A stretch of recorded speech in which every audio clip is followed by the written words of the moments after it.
വികസന സൂചികകളിലും രാജ്യത്തിന് മാതൃകയായ കേരളത്തെ ഗുജറാത്താക്കാൻ തയ്യാറെടുക്കുന്ന പ്രധാനമന്ത്രി. തിരക്ക് കാരണം താങ്കൾ വിട്ടുപോയ ഗുജറാത്തിന്റെ വികസന സൂചികകളിലെ ചില കണക്കുകൾ പറഞ്ഞുതരാം.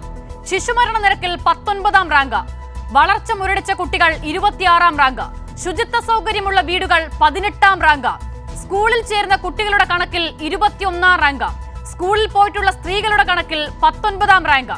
ഇങ്ങനെ തുടങ്ങി വികസന സൂചികകളിൽ ഗുജറാത്തിന്റെ നില അല്പമെങ്കിലും മെച്ചപ്പെടണമെങ്കിൽ ഈ പട്ടികയിൽ ഗുജറാത്തിന് താഴെ കുറെ സംസ്ഥാനങ്ങൾ കൂടി പുതുതായി എഴുതി ചേർക്കേണ്ടി വരും. തിരുവനന്തപുരത്തെ പ്രശ്നങ്ങൾക്ക് ഇൻഡോർ മോഡൽ ബ്ലൂ പ്രിന്റ് ആയിരുന്നു തലസ്ഥാനത്തെ ആദ്യ BJP മേയറുടെ വാഗ്ദാനം. ഇൻഡോറിലെ BJP ഭരിക്കുന്ന മുനിസിപ്പൽ കോർപ്പറേഷൻ വിതരണം ചെയ്ത മലിനജലം കുടിച്ച് മരിച്ചത് 23 പേർ.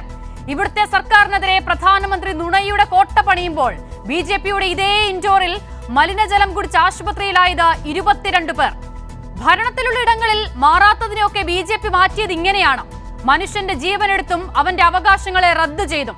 BJPയുടെ ഈ വിധമുള്ള വികസനത്തിന്റെ ബ്ലൂ പ്രിന്റ് കേരളത്തിന് മേൽ കെട്ടിവെക്കാതിരുന്ന നരേന്ദ്രമോദിക്ക് കൂപ്പുകൈ. 21 കോടി മുടക്കി നിങ്ങൾ നിർമ്മിച്ച വാട്ടർ ടാങ്ക് ഉദ്ഘാടനത്തിന് തൊട്ടു മുൻപ് തലകീഴായി വീണിട്ടുണ്ട് താങ്കളുടെ ഗുജറാത്തിൽ. UPയിൽ സർക്കാർ മെഡിക്കൽ കോളേജുകളിൽ രോഗികൾക്കൊപ്പം വിശ്രമിക്കുന്നുണ്ട് എലികളും നായ്ക്കളും.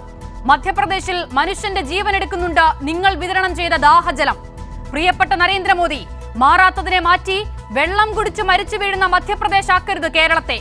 നായ്ക്കൾക്കൊപ്പം കിടക്കേണ്ടി വരുന്ന ഉത്തർപ്രദേശ് ആക്കരുത് കേരളത്തെ.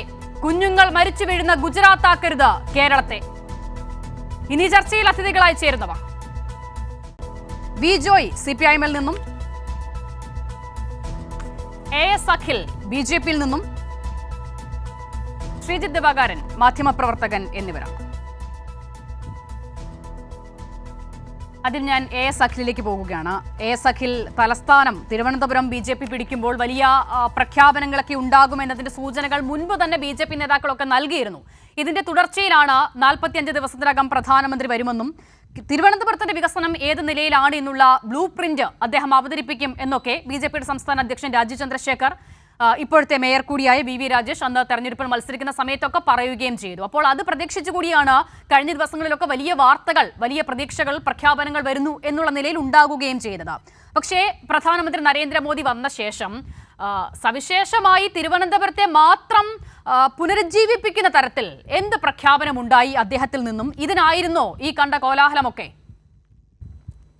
ഇപ്പോൾ മോദി വന്ന് പ്രഖ്യാപിക്കാതെ പോയതിൽ പരാതിയുണ്ട് നിങ്ങൾക്കപ്പോൾ. അപ്പം BJP ജയിച്ച് അധികാരത്തിലെത്തി ഞങ്ങൾ പറഞ്ഞ രാഷ്ട്രീയത്തെ ഏറ്റെടുത്തിട്ടുണ്ട് നിങ്ങളും എന്നതിൻ്റെ തെളിവാണ് ഇത്. നിങ്ങളെക്കൊണ്ട് ഇത് പറയിപ്പിക്കുന്നതെന്നാണ് ഞാൻ വിശ്വസിക്കുന്നത്. ഇതിൽ നിങ്ങളൊരു കാര്യം മനസ്സിലാക്കേണ്ടത്, 27 ദിവസമാണ് ഈ തിരുവനന്തപുരം പോലെ ഒരു മഹാനഗരത്തിൻ്റെ ഭരണത്തിലേക്ക്, അല്ലെങ്കിൽ ഈ തിരുവനന്തപുരം നഗരസഭയുടെ ഭരണത്തിലേക്ക് BJP നേതൃത്വം നൽകുന്ന ദേശീയ ജനാധിപത്യ സഖ്യത്തിൻ്റെ നേതൃത്വത്തിലൊരു ഭരണം അധികാരത്തിലെത്തിയിട്ട് 27 ദിവസമാണ് ആകുന്നത്. മേയർ തെരഞ്ഞെടുപ്പ് കഴിഞ്ഞിട്ട് 27 ദിവസമാവണം. ഒരു മാസം തികഞ്ഞിട്ടില്ല. അതിനിടയിൽ സ്റ്റാൻഡിംഗ് കമ്മിറ്റി ചെയർമാൻ തിരഞ്ഞെടുപ്പ് ഉണ്ടായിരുന്നു. അങ്ങനെ കുറേ നിയമ സംവിധാനങ്ങൾ, അല്ലെങ്കിൽ ആ ഭരണത്തിൻ്റെ കൃത്യമായ ഒരു അച്ചടക്കപൂർണമായ ഒരു ഭരണത്തിന് നേതൃത്വം നൽകേണ്ട കുറേ കാര്യങ്ങളുണ്ടായിരുന്നു. അതിനിടയിൽ 100 കൗൺസിലർമാരോടും മേയർ നേരിട്ട് ആവശ്യപ്പെട്ടതാണ് ആ വാർഡുകളിൽ ഉണ്ടാകേണ്ട ചില പദ്ധതികളെപ്പറ്റി ചർച്ച ചെയ്ത് അതിൻ്റെ ഒരു ഡ്രാഫ്റ്റ് നിങ്ങൾ നൽകണം, നമുക്കത് കൂട്ടായി ആലോചിച്ച് രാജ്യത്തിൻ്റെ സർക്കാരിന് നൽകണം എന്ന് പറഞ്ഞതുകൊണ്ടാണ്. ആ തരത്തിലുള്ള കാര്യങ്ങൾ മാത്രമാണ്. ഇപ്പോൾ അസിത നേരത്തെ ഇൻട്രോയിൽ പറഞ്ഞതുപോലെ ഞങ്ങളാരും പറഞ്ഞില്ല, മാധ്യമങ്ങളാണ് പറഞ്ഞത്. വലിയ ബ്ലൂ പ്രിന്റ് വരുന്നു, വലിയ വികസന രേഖ വരുന്നു എന്ന്. ബ്ലൂ പ്രിന്റിന്റെ കാര്യം മാധ്യമങ്ങളല്ല പറഞ്ഞത്, അത് BJPയുടെ നേതാക്കളാണ് പറഞ്ഞത്. എനിക്ക് അതിൽ അഖിൽ പറഞ്ഞതിൽ ഒന്ന് രണ്ട് കാര്യത്തിൽ ഒരു ക്ലാരിറ്റിയുടെ ആവശ്യം കൂടിയുണ്ട്.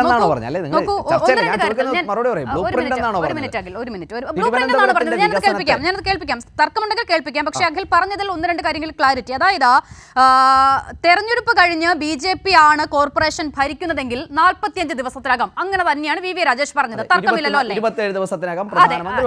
പൂർത്തിയാക്കട്ടെ സുഹൃത്തുക്കളെ. അപ്പോൾ തെരഞ്ഞെടുപ്പിന് ശേഷം, അതായത് തെരഞ്ഞെടുപ്പ് റിസൾട്ട് വരുന്ന ദിവസം മുതൽ 45 ദിവസം എന്നുള്ളതാണ് VV രാജേഷ് പറഞ്ഞത്. അപ്പോൾ ഇപ്പോൾ അഖിൽ പറയുന്ന കണക്കനുസരിച്ച് 27 ദിവസം കൊണ്ട് ഇത്രയൊക്കെ ചെയ്തില്ലേ എന്ന് പറയുമ്പോൾ റിസൾട്ട് വന്ന ദിവസം മുതലുള്ള 45 ദിവസം കൊണ്ട് ഇത്ര ദിവസമേ ഞങ്ങൾക്ക് കിട്ടുകയുള്ളൂ എന്ന് മുൻപ് അറിയാത്ത ആളായിരുന്നില്ലല്ലോ വി രാജേഷ്.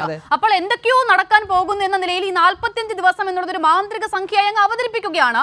അപ്പോൾ ഇപ്പോൾ അഖിൽ പറയുന്നത് പ്രകാരം വി രാജേഷിന് അന്ന് തന്നെ അറിയാം 45 ദിവസത്തിൽ ഇത്ര ദിവസം മാത്രമാണ് ഒരു ഭരണ ചുമതലയിലേക്ക് വരുന്ന നിലയിൽ നിങ്ങൾക്ക് കിട്ടുകയുള്ളൂ എന്നറിയാം. അപ്പോൾ അത് അറിഞ്ഞിട്ടും അങ്ങനെയാണെങ്കിൽ അദ്ദേഹം തെറ്റിദ്ധരിപ്പിച്ചു എന്നുള്ളത് ഒന്നാമത്തെ കാര്യം. 2, ഇന്നിപ്പോൾ എന്താണ് ഉണ്ടായത്? തിരുവനന്തപുരത്ത് വരേണ്ട കാര്യങ്ങൾ എന്തൊക്കെയാണ് എന്ന് കൗൺസിലർമാരുടെ അഭിപ്രായം ചോദിച്ച് പ്രധാനമന്ത്രി അത് അറിയിച്ച് ഇനി അത് ഏതെങ്കിലുമൊക്കെ നിലയിൽ പ്രോസസ്സായി അതിന്റെ തുടർച്ചയിൽ ഇനിയും കുറെ കാര്യങ്ങൾ ഞങ്ങൾ അറിയിക്കും. ഇതല്ലല്ലോ സുഹൃത്തെ അന്ന് പറഞ്ഞത്. തിരുവനന്തപുരം അടുത്ത 5 വർഷം കൊണ്ട് എങ്ങനെ മാറാൻ പോകുന്നു, അല്ലെങ്കിൽ തിരുവനന്തപുരത്തിന് വരുന്ന വമ്പൻ പ്രഖ്യാപനങ്ങൾ, അതാണ് ബ്ലൂ പ്രിന്റ്. അത് നരേന്ദ്രമോദി വരുമ്പോൾ അവതരിപ്പിക്കും, നരേന്ദ്രമോദി വന്ന് പ്രഖ്യാപിക്കും. ഇതാണ് പറഞ്ഞത്. ഇത് രണ്ടും തമ്മിൽ അജഗജാന്തരം ഉണ്ടല്ലോ അഖിലേ. അപ്പോൾ വന്ന ശേഷം ഒന്നും ഉണ്ടായില്ല. അപ്പോൾ പറയുന്നു ഞങ്ങൾ സമർപ്പിച്ചു, ഇനി പ്രഖ്യാപിക്കും. നിങ്ങളാണ് പറയുന്നത്. അപ്പൊ ഞാൻ ഇനി പറയുന്നതിന് ഉത്തരം കേൾക്കാൻ നിങ്ങളും കൂടി ബാധ്യസ്ഥരാണ്. 45 ദിവസം എന്നാണ് ഞങ്ങൾ പറഞ്ഞത്. 45 വർഷത്തെ ഈ നാടിനെ ഭരിച്ചു മുടിച്ച് നശിപ്പിച്ച് മുട്ടോട് ഇല്ലാതാക്കിയ ഇടതുപക്ഷ സർക്കാർ അല്ലെങ്കിൽ ഇടതു മുന്നണിക്കെതിരെ ഒരു തെരഞ്ഞെടുപ്പിൽ പ്രവർത്തനത്തിൽ നിൽക്കുന്ന ഒരു രാഷ്ട്രീയ പാർട്ടി എന്ന നിലയ്ക്ക് 45 വർഷം ഈ നാടിനെ ഇല്ലായ്മ ചെയ്ത ഒരു മുന്നണിക്കെതിരെ 45 ദിവസത്തെ ഞങ്ങളുടെ അജണ്ട, വികസനത്തിന്റെ അജണ്ടയാണ് ഞങ്ങൾ ഈ നാട്ടിലെ ജനങ്ങളോട് പറഞ്ഞത്. ഒന്നാമത്തെ ഉത്തരം. രണ്ടാമത്തെ ഉത്തരം ഞാൻ പറയട്ടെ സിദ്ധ, നിങ്ങൾ കേൾക്ക്. നിങ്ങൾ ചോദിച്ചതിന് മറുപടി പറയാനല്ലേ ഞാൻ വന്നിരിക്കുന്നത്. ഞാൻ പറയുന്നത് നിങ്ങൾ കേൾക്ക്. 45 വർഷം, ഞാൻ അടിവരയിട്ട് പറയുന്നു, 45 വർഷം ഈ തിരുവനന്തപുരത്തെ ഭരിച്ച് മുടിച്ച് കൊള്ളയടിച്ച് കട്ടുമുടിച്ച് പിൻവാതിൽ നിയമനം നടത്തി കത്തെഴുതി വീട്ടിലിരിക്കുന്ന ആളെ ജോലിക്ക് കയറ്റി പട്ടികജാതി ഫണ്ട് തട്ടിച്ച് അത് അച്ഛൻ്റെ അക്കൗണ്ടിൽ കൊണ്ടുപോയി അങ്ങനെ മുച്ചൂട് മുടിച്ച ഈ മാർക്സിസ്റ്റ് ഭരണത്തിനെതിരെ ഞങ്ങൾ മുന്നോട്ട് വെച്ച രാഷ്ട്രീയ അജണ്ടയാണ് 45 ദിവസത്തിനകം ഞങ്ങൾ വികസനത്തിന്റെ മാതൃകയായി കാണുന്ന രാജ്യത്തിന്റെ പ്രധാനമന്ത്രിയെ ഈ നഗരത്തിലേക്ക് കൊണ്ടുവന്ന് ഞങ്ങൾ ഈ തെരഞ്ഞെടുപ്പിന് നേതൃത്വം നൽകുമ്പോൾ ഞങ്ങൾ ഈ നാട്ടിലെ ജനങ്ങളോട് പറഞ്ഞതാണ് 45 ദിവസത്തിനകം വന്ന് ഞങ്ങളൊരു അജണ്ട അല്ലെങ്കിൽ ഞങ്ങളൊരു കാഴ്ചപ്പാട് മുന്നോട്ട് വെക്കുമെന്ന്. ഞങ്ങൾ ആ അജണ്ട മുന്നോട്ട് വെക്കാൻ തിരുവനന്തപുരത്തേക്ക് നരേന്ദ്രമോദി എത്തുമ്പോഴും അദ്ദേഹം BJPയുടെ പരിപാടിയിൽ എത്തുന്നതിന് മുമ്പും തിരുവനന്തപുരത്ത് ഒരു സർക്കാർ പരിപാടിയിൽ പങ്കെടുത്തിരുന്നു. അത് കൈരളിക്കാർ റിപ്പോർട്ട് ചെയ്തിരുന്നില്ലേ?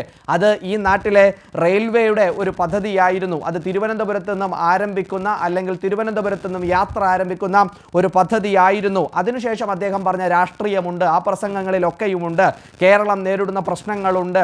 അത് മതമൗലികവാദികളുടെ മുമ്പിൽ, കള്ളക്കടത്തുകാരുടെ മുമ്പിൽ, മയക്കുമരുന്നു സംഘത്തിന് മുമ്പിൽ ഈ സർക്കാരും അല്ലെങ്കിൽ പ്രതിപക്ഷവും എല്ലാം മുന്നോട്ട് വെക്കുന്ന ചില അജണ്ടകളുണ്ട്. അതെല്ലാം അദ്ദേഹം ചൂണ്ടിക്കാട്ടി. ഇത് ഞങ്ങൾ പറഞ്ഞ ഞങ്ങളുടെ രാഷ്ട്രീയ പരിപാടിയായിരുന്നു, BJPയുടെ സംസ്ഥാന നേതൃത്വം സംഘടിപ്പിച്ച രാഷ്ട്രീയ പരിപാടിയായിരുന്നു. അതിൽ അദ്ദേഹം ഞങ്ങളുടെ പാർട്ടിയുടെ നേതാവ് കൂടിയാണ്, BJPയുടെ നേതാവ് കൂടിയാണ്. രാജ്യത്തിൻ്റെ പ്രധാനമന്ത്രി എന്ന് പറയുന്ന ആൾ ഞങ്ങളുടെ രാഷ്ട്രീയ പാർട്ടിയുടെ നേതാവ് കൂടിയാണ്. അദ്ദേഹം മുന്നോട്ട് വെച്ച കാര്യങ്ങളുണ്ട്.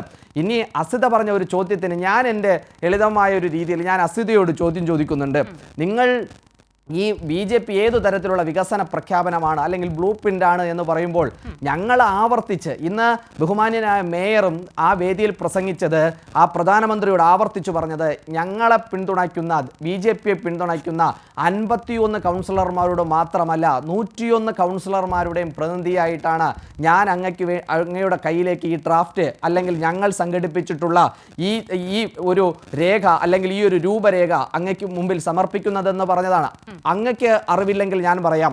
101 കൗൺസിലർമാരോടും BJPയുടെ മേയറും അതുപോലെ തന്നെ സ്റ്റാൻഡിംഗ് കമ്മിറ്റി ചെയർമാൻമാരും BJPയുടെ പാർലമെന്ററി സെക്രട്ടറിയും ഒക്കെ തന്നെ ചോദിച്ചിട്ടുണ്ട്, നിങ്ങളുടെയൊക്കെ നാട്ടിൽ നേരത്തെ നടന്നതുപോലത്തെ ഏതെങ്കിലും ഒരു സിസ്റ്റം അല്ലെങ്കിൽ ഒരു ആളുടെ മാത്രം ഇഷ്ടക്കാർക്ക് മാത്രം ദാനം ചെയ്യുന്നതല്ല വികസനം എന്ന് പറയുന്ന ബോധത്തിന്റെ അടിസ്ഥാനത്തിലാണ് ഞങ്ങൾ അങ്ങനെ പറഞ്ഞത്. ഞാൻ തന്നെ പറഞ്ഞല്ലോ അഖിലേ, അത് ഇനി ഇതിന്റെ തുടർച്ചയിൽ ഇനിയും കാര്യങ്ങൾ ഉണ്ടാകുമെന്ന് വി രാജേഷ് പറഞ്ഞതിലും എനിക്കൊരു തർക്കവുമില്ല, അതിലൊരു സംശയവുമില്ല. ഞാനത് ആദ്യം തന്നെ പറഞ്ഞല്ലോ. എന്റെ ചോദ്യം അതല്ല അഖിൽ. നോക്കൂ, എല്ലാ കൗൺസിലർമാരെയും കേട്ട് ഓരോ ഇടത്തും എന്തൊക്കെയാണ് വേണ്ടുന്നത് എന്നൊരു മേയർ കേട്ട ശേഷം അത് ഇപ്പോൾ അത് പ്രധാനമന്ത്രിക്ക്, ശരി, നിങ്ങൾ പ്രധാനമന്ത്രിക്ക് സമർപ്പിച്ച ആ നിലയിൽ തന്നെ നിങ്ങൾ അത് നടപ്പിലാക്കാൻ ഉദ്ദേശിക്കുന്നു. അങ്ങനെയാണെങ്കിൽ അത് 2ാം ഘട്ടമാണ്. എന്റെ ചോദ്യം അതല്ല അഖിൽ. തെരഞ്ഞെടുപ്പിന് മുൻപ് പറഞ്ഞത് പ്രധാനമന്ത്രി 45 ദിവസത്തിനകം വന്ന് ഞങ്ങളെയൊക്കെ കേട്ട് എല്ലാം പഠിച്ച ശേഷം പ്രഖ്യാപിക്കുമെന്നല്ല. 45 ദിവസത്തിനകം ഇനിയുള്ള തിരുവനന്തപുരം എങ്ങനെയാണ് എന്നുള്ള പ്രഖ്യാപനം നടത്തും എന്നുള്ളതാണ് പറഞ്ഞത്. അങ്ങനെ എന്ത് പ്രഖ്യാപനം ഉണ്ടായി എന്നുള്ളതാണ് എന്റെ ചോദ്യം. ഇപ്പോൾ അഖിൽ പറഞ്ഞ ഈ സർക്കാരിന്റെ ഔദ്യോഗിക പരിപാടിയിൽ പ്രധാനമന്ത്രി പങ്കെടുത്ത് പ്രഖ്യാപിച്ച ട്രെയിൻ അത് തിരുവനന്തപുരത്ത് നിന്ന് തുടങ്ങുന്നതാണത്രേ. ശരിയായിക്കോട്ടെ. അപ്പോൾ തിരുവനന്തപുരം BJP പിടിച്ചില്ലായിരുന്നുവെങ്കിൽ അതുണ്ടാകില്ലായിരുന്നോ? ഉണ്ടാകിരുന്നില്ല എന്നല്ലല്ലോ പറഞ്ഞത്. ഇതിനു മുമ്പ് ട്രെയിനിൽ ഉദ്ഘാടനത്തിന് വേണ്ടി അദ്ദേഹം ഇവിടെ വന്നിരുന്നില്ലേ? എത്രയോ അപ്പോൾ പദ്ധതികൾ പിന്നെ തിരുവനന്തപുരത്ത് ഉണ്ടായിരുന്നു. നേരത്തെ ഞങ്ങൾക്ക് അങ്ങനെ വിവേചനമില്ലാന്ന്, വികസനത്തിൽ വിവേചനമില്ല, ഞങ്ങൾക്ക് വികസനത്തിൽ വിവേചനമില്ല. ഞാൻ ചോദിച്ചതിനാണ് മറുപടി പറഞ്ഞത്. വികസനത്തിൽ വിവേചനം കാട്ടുന്ന ആളല്ല BJP സർക്കാർ. BJP നേതൃത്വം നൽകുന്ന ഒരു ഭരണത്തിലും ഞങ്ങൾ ഒരു വിവേചനവും കാട്ടുന്നില്ല. ഞങ്ങൾക്ക് അങ്ങനെ വിവേചനം കാട്ടിയ ശീലം ഞങ്ങൾക്കില്ല. അങ്ങനെ വിദ്വേഷവും വിവേചനവും പറയുന്നവരല്ല BJP എന്നതിന്റെ തെളിവാണ് ഞങ്ങൾ ഇതിനു മുമ്പും ഞങ്ങൾക്ക് MP ഇല്ലാത്ത കാലത്തും MLA ഇല്ലാത്ത കാലത്തും കഴിഞ്ഞ 15 വർഷക്കാലം, ഈ 11ാമത്തെ വർഷമാണ് ഈ ഭരണത്തിലേക്ക്, നരേന്ദ്രമോദിയുടെ ഭരണത്തിലേക്ക് പോകുന്നത്. ഈ കാലയളവിലെല്ലാം കേരളത്തിന് എന്തെല്ലാം പദ്ധതികൾ അനുവദിച്ചിട്ടുണ്ട്, എന്തെല്ലാം പദ്ധതികൾ ഉദ്ഘാടനത്തിന് വേണ്ടി അദ്ദേഹം നൽകിയിട്ടുണ്ട്. നാളെ നടക്കുന്ന വിഴിഞ്ഞംഘട്ടത്തിന്റെ 2ാം ഘട്ട ഉദ്ഘാടനമാണ് നടക്കാൻ പോകുന്നത്. ആ 2ാം ഘട്ട ഉദ്ഘാടനത്തിൽ സംസ്ഥാനങ്ങളോടും വിവേചനമില്ലാത്ത BJP അപ്പോൾ വയനാടിന് എന്ത് കൊടുത്തു, BJP ഭരിക്കുന്ന സംസ്ഥാനങ്ങളിലെ ഈ നിലയിലുള്ള ദുരന്തങ്ങളിൽ എന്ത് കൊടുത്തു എന്നുള്ളത് കൂടി അഖിൽ വിശദീകരിക്കണം. 2ാം ഘട്ടത്തിൽ ഞാൻ വരുന്നുണ്ട്. ഞാൻ വരാം അഖിലിലേക്ക് വരാം. ഞാൻ ബി ജോയിലേക്ക് കൂടി പോവുകയാണ്. ശ്രീ ബി ജോയി, നോക്കൂ, ഇവിടെ 45 വർഷം നിങ്ങൾ ഭരിച്ചു മുടിച്ചു എന്നുള്ളതാണ് അഖിൽ പറയുന്നത്. ഞാൻ അതിൽ സാന്ദർഭികമായി ഇടപെട്ടിരുന്നു. ഞാൻ അത് ആദ്യം കരുതിയത് അഖിൽ കേരളത്തിന്റെ കാര്യമാണ് പറയുന്നത് എന്ന് കരുതിയാണ്. പക്ഷേ സ്പെസിഫിക് ആയി തിരുവനന്തപുരത്തിന്റെ കാര്യം തന്നെയാണ് BJP ഫോക്കസ് ചെയ്യുന്നത്. അപ്പോൾ CPIM ഈ കണ്ട കാലം മുഴുവൻ ഭരിച്ചു മുടിച്ചു എന്നുള്ളതാണ് പറയുന്നത്. അപ്പോൾ BJP ഭരിച്ച എല്ലായിടത്തും സ്വർഗമായിട്ടുണ്ടാകണം. അതുകൊണ്ടാണല്ലോ UP യിൽ എലികൾക്കൊപ്പം നായ്ക്കൾക്കൊപ്പം ആളുകൾക്ക് ആശുപത്രിയിൽ കിടക്കേണ്ടി വരുന്നത്, മലിനജലം കുടിച്ച ആളുകൾക്ക് നിന്ന നിൽപ്പിൽ ഭരിച്ചു വീഴേണ്ടി വരുന്നത്. അതായിരിക്കണം അവരുടെ വികസനം. അതെന്തുമായിക്കോട്ടെ. പക്ഷേ ഇതിപ്പോൾ നോക്കൂ, പ്രധാനമന്ത്രി പറഞ്ഞതിൽ ഏറ്റവും പ്രധാനപ്പെട്ട ഒരു രാഷ്ട്രീയ ആരോപണം CPIM-ന് നേരെ, സർക്കാരിന് നേരെ, കേന്ദ്ര സർക്കാരിന്റെ ഒരു പദ്ധതികളുടെയും ഗുണം സംസ്ഥാനത്ത് ലഭിക്കുന്ന നിലയിലുള്ള ഇടപെടൽ കേരളത്തിലെ സർക്കാർ നടത്തുന്നില്ല. അതിനോട് മുഖം തിരിഞ്ഞു നിന്ന ശേഷം കേന്ദ്രം ഒന്നും തരുന്നില്ല എന്ന് പറയുന്നു എന്നതാണ്. ആ നിലയിൽ കേരളത്തിന് പ്രയോജനമാകേണ്ട ഏതൊക്കെ പദ്ധതികളിലാണ് LDF സർക്കാർ മുഖം തിരിഞ്ഞു നിന്നിട്ടുള്ളത്? അസിത, ഈ ചാനൽ ചർച്ചയിൽ ഇപ്പോൾ BJP-യുടെ പ്രതിനിധി പറഞ്ഞത് ഞാൻ ആദ്യം കേട്ടില്ല, പിന്നീട് ഞാൻ കേട്ടിരുന്നു. ഇന്ന് തിരുവനന്തപുരം നഗരത്തിലെ 10 ലക്ഷത്തോളം വരുന്ന ജനങ്ങൾ അവർക്കുണ്ടായിരുന്നൊരു പ്രതീക്ഷ അറ്റുപോയ ദിവസമാണ് ഇന്ന്. കാരണം തെരഞ്ഞെടുപ്പിന് മുമ്പ് തന്നെ BJP നേതാക്കന്മാർ പ്രഖ്യാപിച്ചിരുന്നു, ഞങ്ങൾ അധികാരത്തിൽ വന്നാൽ നേരത്തെ സൂചിപ്പിച്ചതുപോലെ 45 ദിവസത്തിനുള്ളിൽ ഇന്ത്യയുടെ പ്രധാനമന്ത്രി തിരുവനന്തപുരത്തെത്തി തിരുവനന്തപുരത്തിൻ്റെ വികസന പ്രക്രിയയ്ക്ക് ഒരു വലിയ സംഭാവന നൽകും, അങ്ങനൊരു വലിയ വമ്പൻ പ്രഖ്യാപനമുണ്ടാകും എന്ന് ജനങ്ങളോട് അന്ന് തന്നെ പറഞ്ഞു. എന്നിട്ട് BJP-ക്കാർ എല്ലാ സ്ഥലത്തും ബോർഡുകൾ വെച്ചു, 45 ദിവസത്തിനുള്ളിൽ പ്രധാനമന്ത്രി തിരുവനന്തപുരത്തെത്തും, തിരുവനന്തപുരത്തെ ഉടലോടെ തന്നെ സ്വർഗത്തേക്ക് എടുക്കും എന്നെല്ലാം പറഞ്ഞിട്ട് അവർ ബോർഡുകളും വെച്ചു. സ്വാഭാവികമായി നമ്മുടെ നാട്ടിലെ ആളുകൾ BJP-യുടെ ഭരണം വരട്ടെ, അല്ലെങ്കിൽ അത് വന്നാൽ സ്വാഭാവികമായി തിരുവനന്തപുരത്തിൻ്റെ ഗതിക്ക് മാറ്റം വരും, ഇന്നുള്ള വികസനത്തിന് പുറമെ കുറച്ചുകൂടി വികസനം വരട്ടെ എന്നൊക്കെ ഒരു പക്ഷേ ചില ആളുകളെങ്കിലും ധരിച്ചു കാണാം. അപ്പോൾ അതിൻ്റെ എല്ലാം അടിസ്ഥാനത്തിൽ ഇവർക്ക് ഭൂരിപക്ഷം ലഭ്യമായി. കേവല ഭൂരിപക്ഷമാണ്. കേവല ഭൂരിപക്ഷത്തിന് ഒരു സീറ്റിൻ്റെ കുറവുണ്ടായിരുന്നു. പക്ഷേ എങ്കിലും അവർക്ക് ഒറ്റക്കക്ഷി എന്നുള്ള നിലയിൽ ഭൂരിപക്ഷമുണ്ടായി. പിന്നെ ഒരു സ്വതന്ത്രനെ കൂടി എടുത്തു, അവർ ഭരണത്തിലേക്ക് വന്നു. അപ്പോൾ സ്വാഭാവികമായിട്ട് ഇന്ന് ഇന്ത്യയുടെ പ്രധാനമന്ത്രി ശ്രീ നരേന്ദ്രമോദി തിരുവനന്തപുരത്ത് എത്തി. എല്ലാ ജനങ്ങളും തിരുവനന്തപുരത്ത് BJP-ക്ക് വോട്ട് ചെയ്ത ആളുകളും BJP-ക്ക് വോട്ട് ചെയ്യാത്ത ആളുകളും എല്ലാവരും ധരിച്ചു ഒരു വലിയ ബ്ലൂ പ്രിൻ്റ് വരികയാണ്, വമ്പൻ പ്രഖ്യാപനം വരികയാണ്. തിരുവനന്തപുരം ലോകത്തിലെ തന്നെ ഏറ്റവും വലിയ നഗരമാക്കുന്നതിന് വേണ്ടിയിട്ടുള്ള വലിയ വികസന പ്രഖ്യാപനങ്ങൾ ഇന്ന് ശ്രീ നരേന്ദ്രമോദി നടത്തും എന്നെല്ലാം ജനങ്ങൾ ആഗ്രഹിച്ചിരുന്നു. ഇവർ കൊടുത്തതാണ് ഈ ആഗ്രഹം. ആ ആഗ്രഹത്തിൻ്റെ അടിസ്ഥാനത്തിൽ ഇന്ത്യയുടെ പ്രധാനമന്ത്രി വലിയ വമ്പൻ പ്രഖ്യാപനങ്ങൾ തിരുവനന്തപുരത്ത് നടത്തും എന്ന് പറഞ്ഞിരുന്നു. പക്ഷേ നമ്മൾ കണ്ടു ഇവിടെ അമൃത് ഭാരതുമായി ബന്ധപ്പെട്ട് ചില ട്രെയിനുകൾ, അത് കേരളത്തിലൂടെ കടന്നു പോകുന്ന ചില ട്രെയിനുകളുടെ ഫ്ലാഗ് ഓഫ് അത് അദ്ദേഹത്തിന് ഡൽഹിയിലിരുന്ന് നടത്താൻ വേണ്ടിയിട്ട് പറ്റും.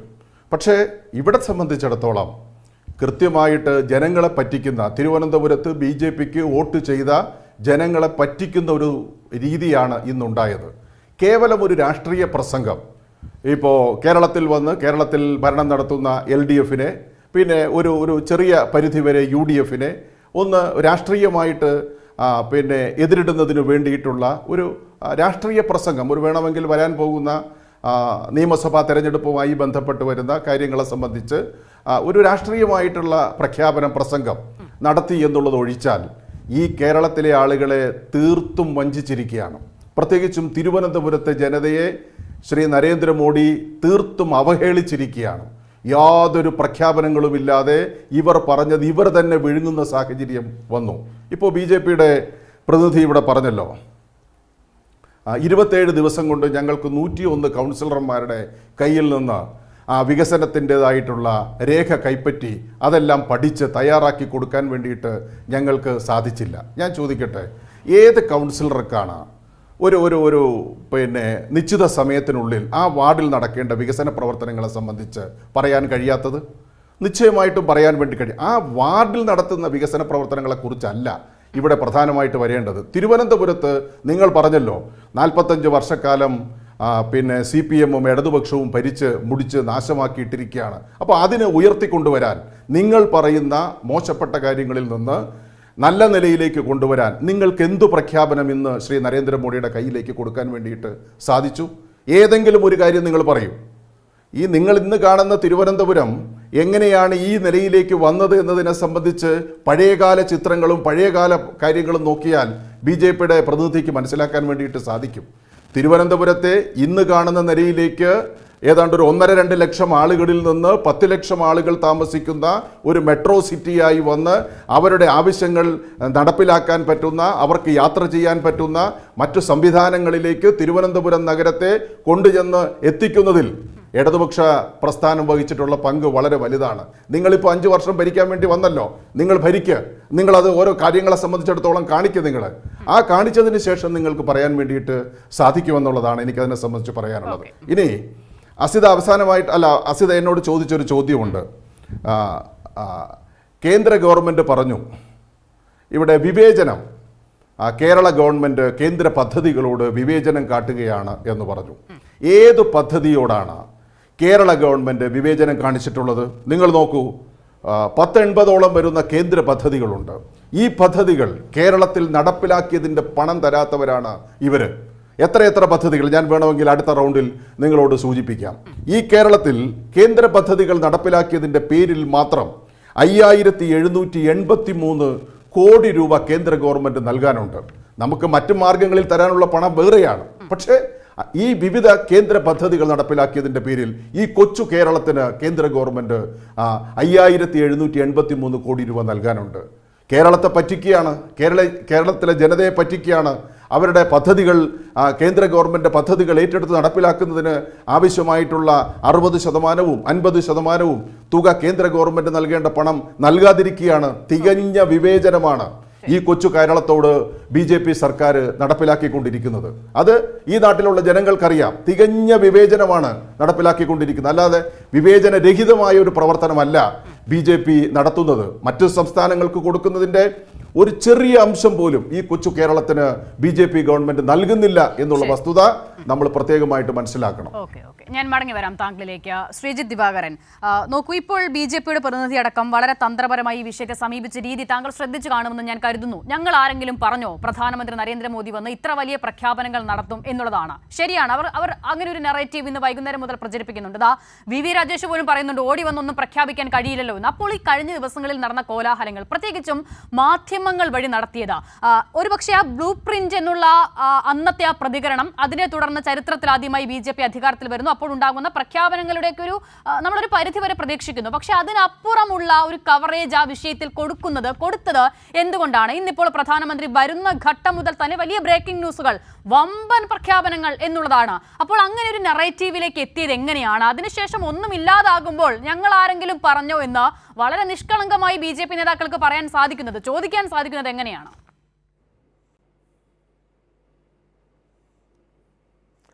നമ്മൾ കഴിഞ്ഞ കുറച്ച് കാലമായിട്ട് കണ്ടുകൊണ്ടിരിക്കുന്ന കാര്യമാണ്. കേരളത്തിൽ സ്വാഭാവികമായിട്ടും നമ്മളതിനെ വളരെ പൊളിറ്റിക്കലായിട്ട് തന്നെ കാണണം.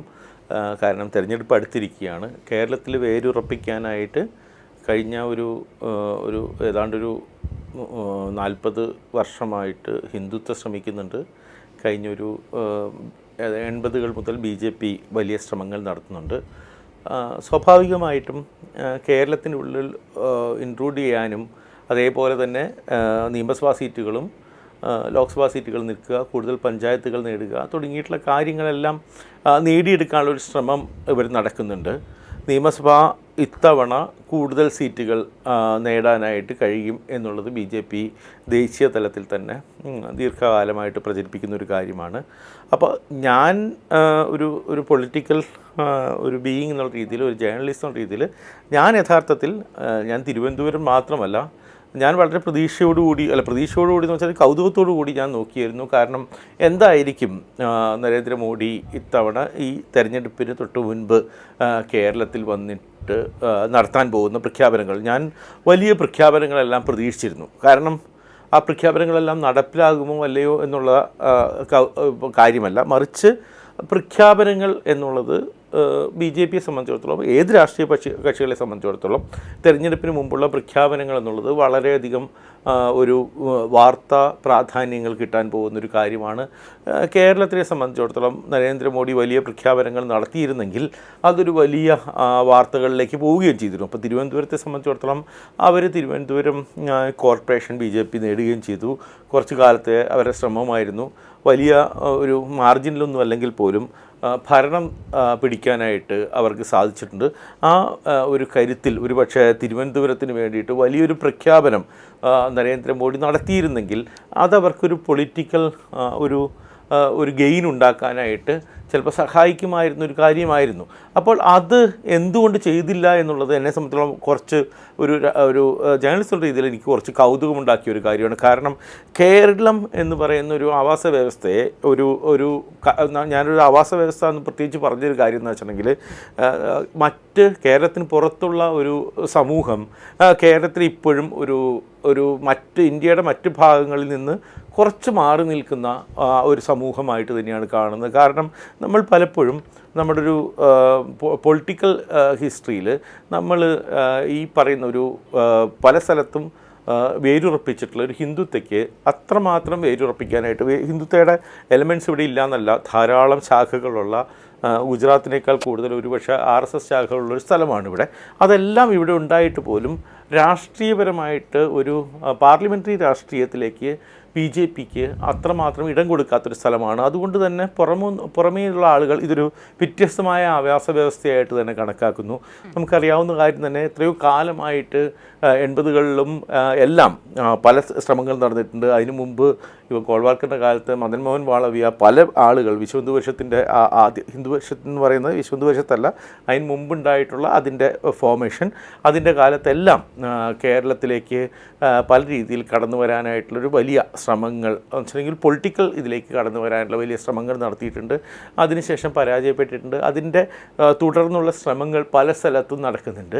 അതിൻ്റെ ഒരു വലിയ ഒരു പോയിൻ്റായിട്ട് ഈ നിയമസഭാ തിരഞ്ഞെടുപ്പിനെ BJP കണക്കാക്കുകയും ചെയ്തിട്ടുണ്ടായിരുന്നു. അപ്പോൾ ഞാൻ അതുകൊണ്ട് തന്നെ ആ നിയമസഭാ തിരഞ്ഞെടുപ്പിന് മുന്നോടിയായിട്ട് നരേന്ദ്രമോദി പ്രധാനമന്ത്രി ഇവിടെ കേരളത്തിൽ വരുമ്പോൾ കുറച്ചുകൂടി ഒരു വിപുലമായ രീതിയിലുള്ള എത്രയെങ്കിലും കാര്യങ്ങളുടെ ഒരു പ്രഖ്യാപനങ്ങൾ നടക്കുമെന്നോ, ഏതെങ്കിലും തരത്തിൽ ഇവിടുത്തെ BJPക്ക് പ്രയോജനം ചെയ്യാവുന്ന തരത്തിൽ, ഈ തെരഞ്ഞെടുപ്പിൽ പ്രയോജനപ്പെടുത്താവുന്ന തരത്തിലേക്കുള്ള ഏതെങ്കിലും നടപടികൾ അവർ മുന്നോട്ട് വയ്ക്കുമെന്നോ എല്ലാം ഞാൻ ഒരു ജേർണലിസ്റ്റ് എന്ന രീതിയിൽ പ്രതീക്ഷിച്ചിരുന്നു. പക്ഷേ അതൊന്നും കാണാത്തതിൽ എനിക്ക് സത്യം പറഞ്ഞിട്ടുണ്ടെങ്കിൽ ഒരു വലിയ അത്ഭുതം തോന്നി. കാരണം അതല്ലായിരുന്നു പല സ്ഥലത്തും ഉണ്ടായിരുന്നു. കാരണം പലയിടങ്ങളിലും അവർ ഇതിന് മുൻപുള്ള സ്ഥലങ്ങളിൽ, പല സംസ്ഥാനങ്ങളിലും പലയിടങ്ങളിലും തെരഞ്ഞെടുപ്പിന് മുമ്പോടിയായിട്ട് വലിയ തോതിലുള്ള പ്രഖ്യാപനങ്ങളും പ്രസ്താവനകളും നടത്തിയിട്ടുണ്ടായിരുന്നു. അതിന് പാകത്തിന് അങ്ങനെയാണ് തെരഞ്ഞെടുപ്പിലേക്ക് അവരൊരു കളമൊരുക്കിയിട്ടുള്ളത്. അതിൽ തെറ്റായിട്ടല്ല പറയുന്നത്, അത് അങ്ങനെയാണ്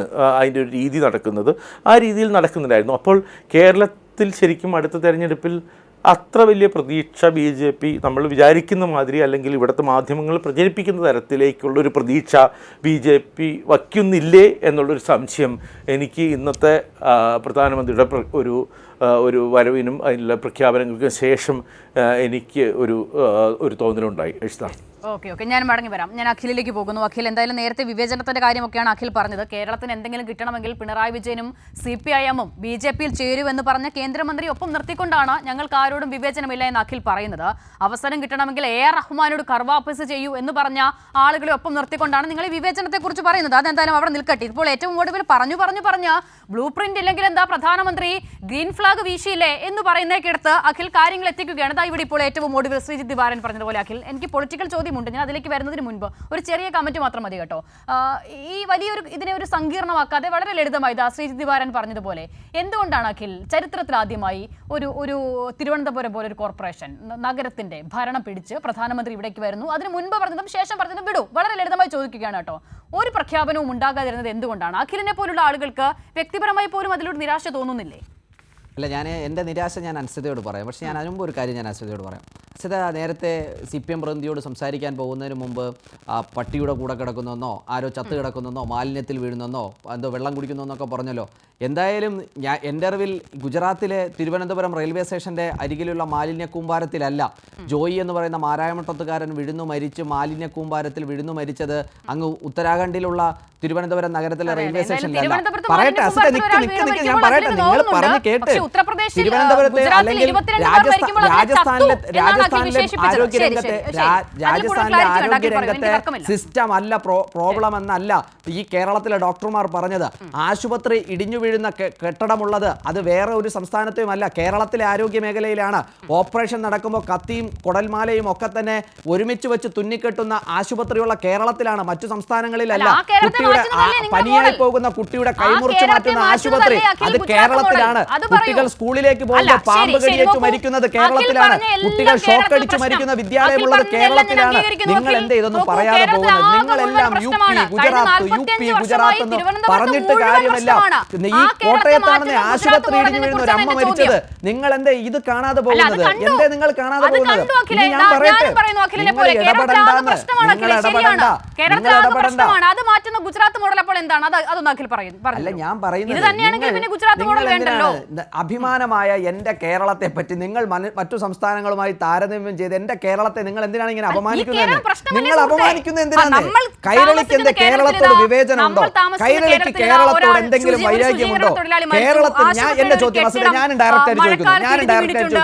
കേരളം എന്ന് പറയുന്ന അഭിമാനപരമായ ഒരു മലയാളി ഉയർത്തിക്കാട്ടേണ്ട കേരളം എന്ന് പറയുന്ന സംസ്ഥാനത്തെ എന്തിനാണ് നിങ്ങൾ ഇങ്ങനെ മറ്റു സംസ്ഥാനങ്ങളുമായി താരതമ്യം ചെയ്ത് മറ്റു സംസ്ഥാനങ്ങളുമായി കൂട്ടിക്കെട്ടി കേരളമെന്ന് നമ്മൾ അഭിമാനിക്കേണ്ട നമ്മുടെ സംസ്ഥാനത്തെ കൈരളി എന്തിനാണെന്ന് ഇങ്ങനെ അപമാനിച്ചു കാട്ടുന്നത്? ഞാൻ ചോദിക്കുന്ന ഉത്തരം, നിങ്ങൾ എന്താണ് ഇങ്ങനെ എല്ലാ കാര്യത്തിലും കേരളത്തിലെ ആശുപത്രി ഇടിഞ്ഞു വീഴുന്നു, കേരളത്തിലെ സ്കൂളുകളിൽ കുട്ടികൾ പാമ്പ് കടിയേറ്റ് മരിക്കുന്നു, കേരളത്തിലെ കുട്ടികൾക്ക് ഷോക്കേറ്റ് മരിക്കുന്നു, നിങ്ങൾ എന്തിനാണ് കേരളത്തെ ഇങ്ങനെ അപമാനിക്കുന്നത്? നിങ്ങൾ കേരളത്തെ അപമാനിക്കരുത്, നിങ്ങൾ കേരളത്തെ അപമാനിക്കരുത്. ഇല്ല, കേരളത്തെ നിങ്ങൾ അപമാനിക്കരുതെന്നാണ് ഞാൻ പറയുന്നത്. എന്റെ നാടിനെ അപമാനിക്കരുതെന്നാണ് ഞാൻ നിങ്ങളോട് പറയുന്നത്. കേരളം എന്റെ നാടാണ്, ഞാൻ അഭിമാനത്തോടെ കാണുന്ന എന്റെ നാടാണ് കേരളം.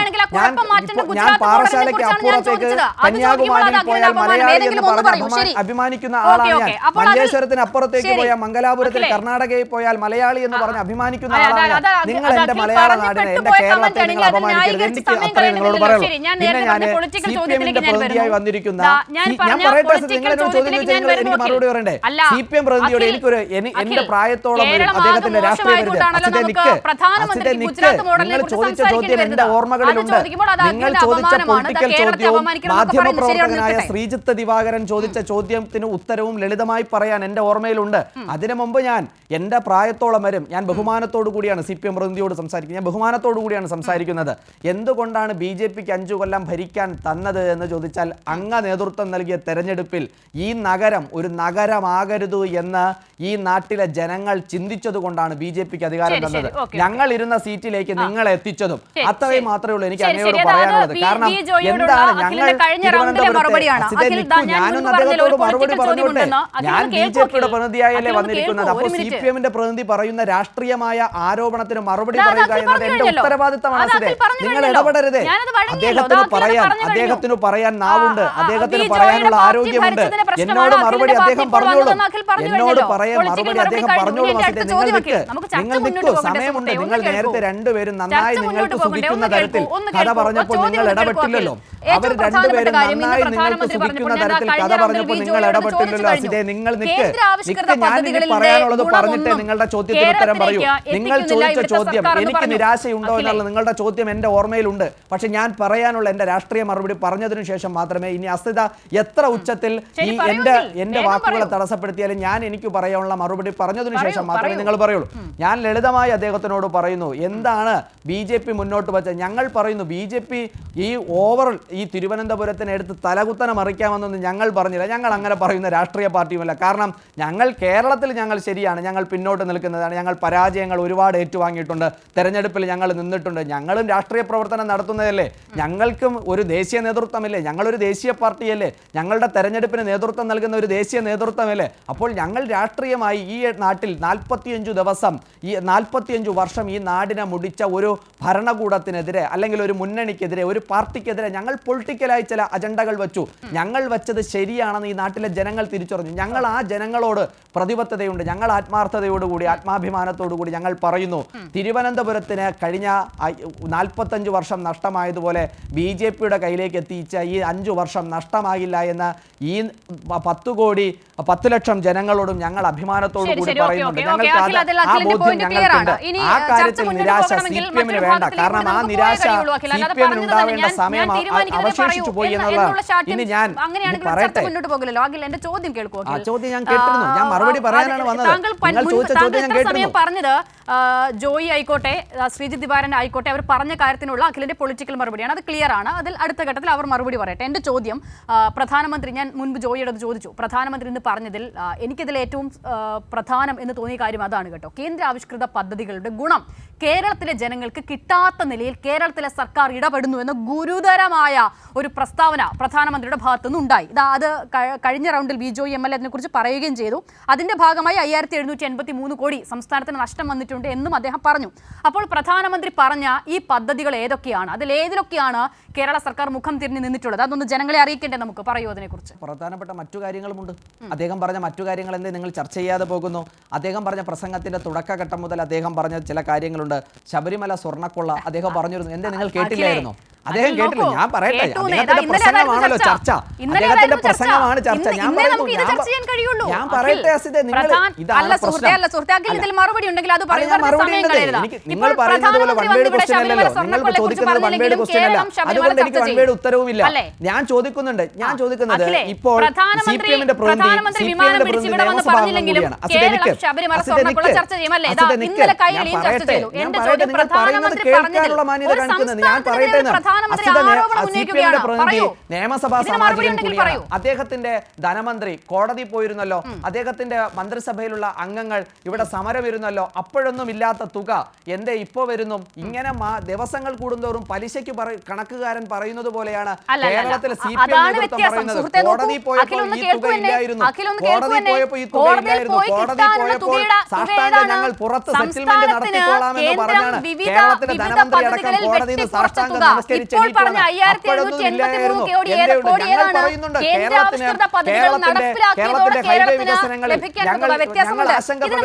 കേരളത്തിന്റെ ഹൈവേ വികസനങ്ങളിൽ ഞങ്ങൾ ആശങ്ക പ്രകടിപ്പിക്കുന്നുണ്ട്. ഞങ്ങൾ പറയുന്ന കാര്യം നിങ്ങൾ കേൾക്കുന്നേ, നിങ്ങൾ എന്താ എല്ലാ കാര്യത്തിലും ഇടപെടുന്നത്? ഒറ്റ പദ്ധതി പറയൂ. കേന്ദ്ര ആവിഷ്കൃത പദ്ധതികളിൽ സംസ്ഥാനം മുഖം തിരിഞ്ഞു നിന്ന് പ്രധാനമന്ത്രിയുടെ വാക്കുകൾ കടമെടുത്താൽ, നിങ്ങളുടെ ട്രാൻസ്ലേറ്റർ സന്ദീപ് വചസ്പതി അദ്ദേഹം പറഞ്ഞ വാചകം ഇങ്ങനെയാണ്: കേന്ദ്രാവിഷ്കൃത പദ്ധതികളിൽ സംസ്ഥാനം മുഖം തിരിഞ്ഞു നിന്ന്, കേരളം മുഖം തിരിഞ്ഞു നിന്ന് ഇവിടുത്തെ ജനങ്ങൾക്ക് അതിന്റെ ഗുണം ലഭിക്കാതെ പോയ ഒരുപാട് പദ്ധതികളെ കുറിച്ച് പറഞ്ഞു.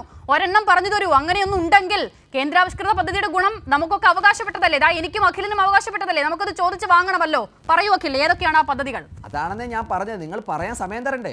നിങ്ങൾ പറയൂ എന്ന് മാത്രം പറഞ്ഞ പോലെ പറയുന്നത് കേൾക്കാൻ കൂടിയുള്ള ബാധ്യത നിങ്ങൾക്കുണ്ട്. ഞാൻ ആവർത്തിച്ചു പറഞ്ഞു, ഞങ്ങൾക്ക് ഈ ഹൈവേ വികസനവുമായി ബന്ധപ്പെട്ട കാര്യത്തിൽ ഞങ്ങൾക്ക് ആശങ്കയുണ്ട്. കേരളത്തിൽ നടക്കുന്ന ഹൈവേ വികസന പ്രവർത്തനങ്ങളിൽ ഞങ്ങൾക്ക് ആശങ്കയുണ്ട്. അതുപോലെ തന്നെ ഈ നാട്ടിലേക്ക് എയിംസ് എന്ന് പറയുന്ന ആശുപത്രി വരണ്ടേ? ഇതുവരെ അതിനുള്ള ഭൂമി കണ്ടെത്താൻ വേണ്ടിയിട്ടുള്ള ഏതെങ്കിലും ഒരു നടപടിക്രമങ്ങൾ ഈ സംസ്ഥാന സർക്കാർ തെരഞ്ഞെടുത്തിട്ടുണ്ടോ? അല്ലെങ്കിൽ ഈ സംസ്ഥാന സർക്കാർ അതിനുള്ള ഏതെങ്കിലും തരത്തിലുള്ള ചർച്ച നടത്തിയിട്ടുണ്ടോ?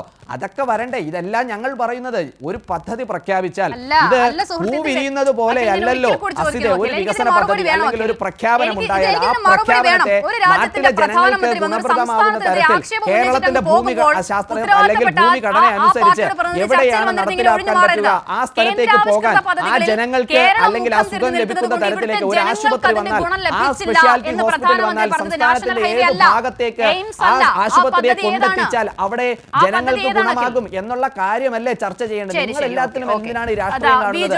ഞങ്ങൾ രാഷ്ട്രീയത്തിനും അപ്പുറത്ത് ഈ നാടിന്റെ വികസനത്തെ പറ്റിയാണ് പറയുന്നത്. ഈ നാടിന്റെ വികസനത്തെ പറ്റിയാണ് പറയുന്നത്. നിങ്ങൾ ഇങ്ങനെ വ്യാജ പ്രചരണങ്ങൾ എത്ര നടത്തിയാലും ആ വ്യാജ പ്രചരണങ്ങളിൽ ഈ മലയാളികൾ ഇനി വീഴില്ല എന്നതിന്റെ തെളിവാണ് തിരുവനന്തപുരത്തിലെ ജനങ്ങൾ വിധി എഴുതിയത്. എത്രയോ നാളുകൾ നിങ്ങൾ ഈ പറഞ്ഞ മന്ത്രിമാരും MLA-മാരുടെ നേതൃത്വത്തിലായിരുന്നു തിരുവനന്തപുരത്തെ കോർപ്പറേഷന് തെരഞ്ഞെടുപ്പിന് നേതൃത്വം CPM ഞാൻ മനസ്സിലാക്കുന്നത് അനുസരിച്ച് അഖിലിന്റെ വോട്ട് തിരുവനന്തപുരം കോർപ്പറേഷനിലായിരിക്കണം. ഞാൻ മനസ്സിലാക്കുന്ന അനുസരിച്ച്, തെറ്റുണ്ടെങ്കിൽ എനിക്കറിയില്ല, വ്യക്തിപരമായ വിവരങ്ങൾ അറിയില്ലെങ്കിലും നിലവിലുള്ള പരിചയത്തിൽ ഞാൻ പറയുകയാണ്. അപ്പോൾ ആ അഖിലിന് പോലും അറിയില്ല ഏത് കേന്ദ്രാവിഷ്കൃത പദ്ധതികളോടാണ് കേരളത്തിലെ സംസ്ഥാന സർക്കാർ മുഖം തിരിഞ്ഞു നിന്നതെന്നും സാധാരണക്കാരായ ആളുകൾക്ക് അതിന്റെ ഗുണം ലഭിക്കാതെ പോയതെന്നും. നോക്കൂ, ഇങ്ങനെ വന്ന് നട്ടാൽ കുരുക്കാത്ത നുണകൾ അങ്ങ് അടിച്ചുവിട്ടിട്ട് പോവുകയാണ്. തൊട്ടടുത്ത മണിക്കൂറുകൾ മുതൽ BJP-യുടെ സംഘപരിവാറിന്റെ ഒഫീഷ്യൽ ഹാൻഡിലുകളിൽ ഇതിങ്ങനെ പ്രചരിപ്പിക്കുകയാണ്. ഒരു ചർച്ചയിൽ ഇതാ പ്രധാനമന്ത്രിയോട് ആരും തിരികെ ചോദിച്ചില്ല. ഒരു ചർച്ചയിൽ നമ്മൾ ഉത്തരവാദിത്തത്തോടു കൂടി ചോദിക്കുമ്പോൾ മറുപടിയില്ല BJP നേതൃത്വത്തിനും BJP നേതാക്കൾക്കും.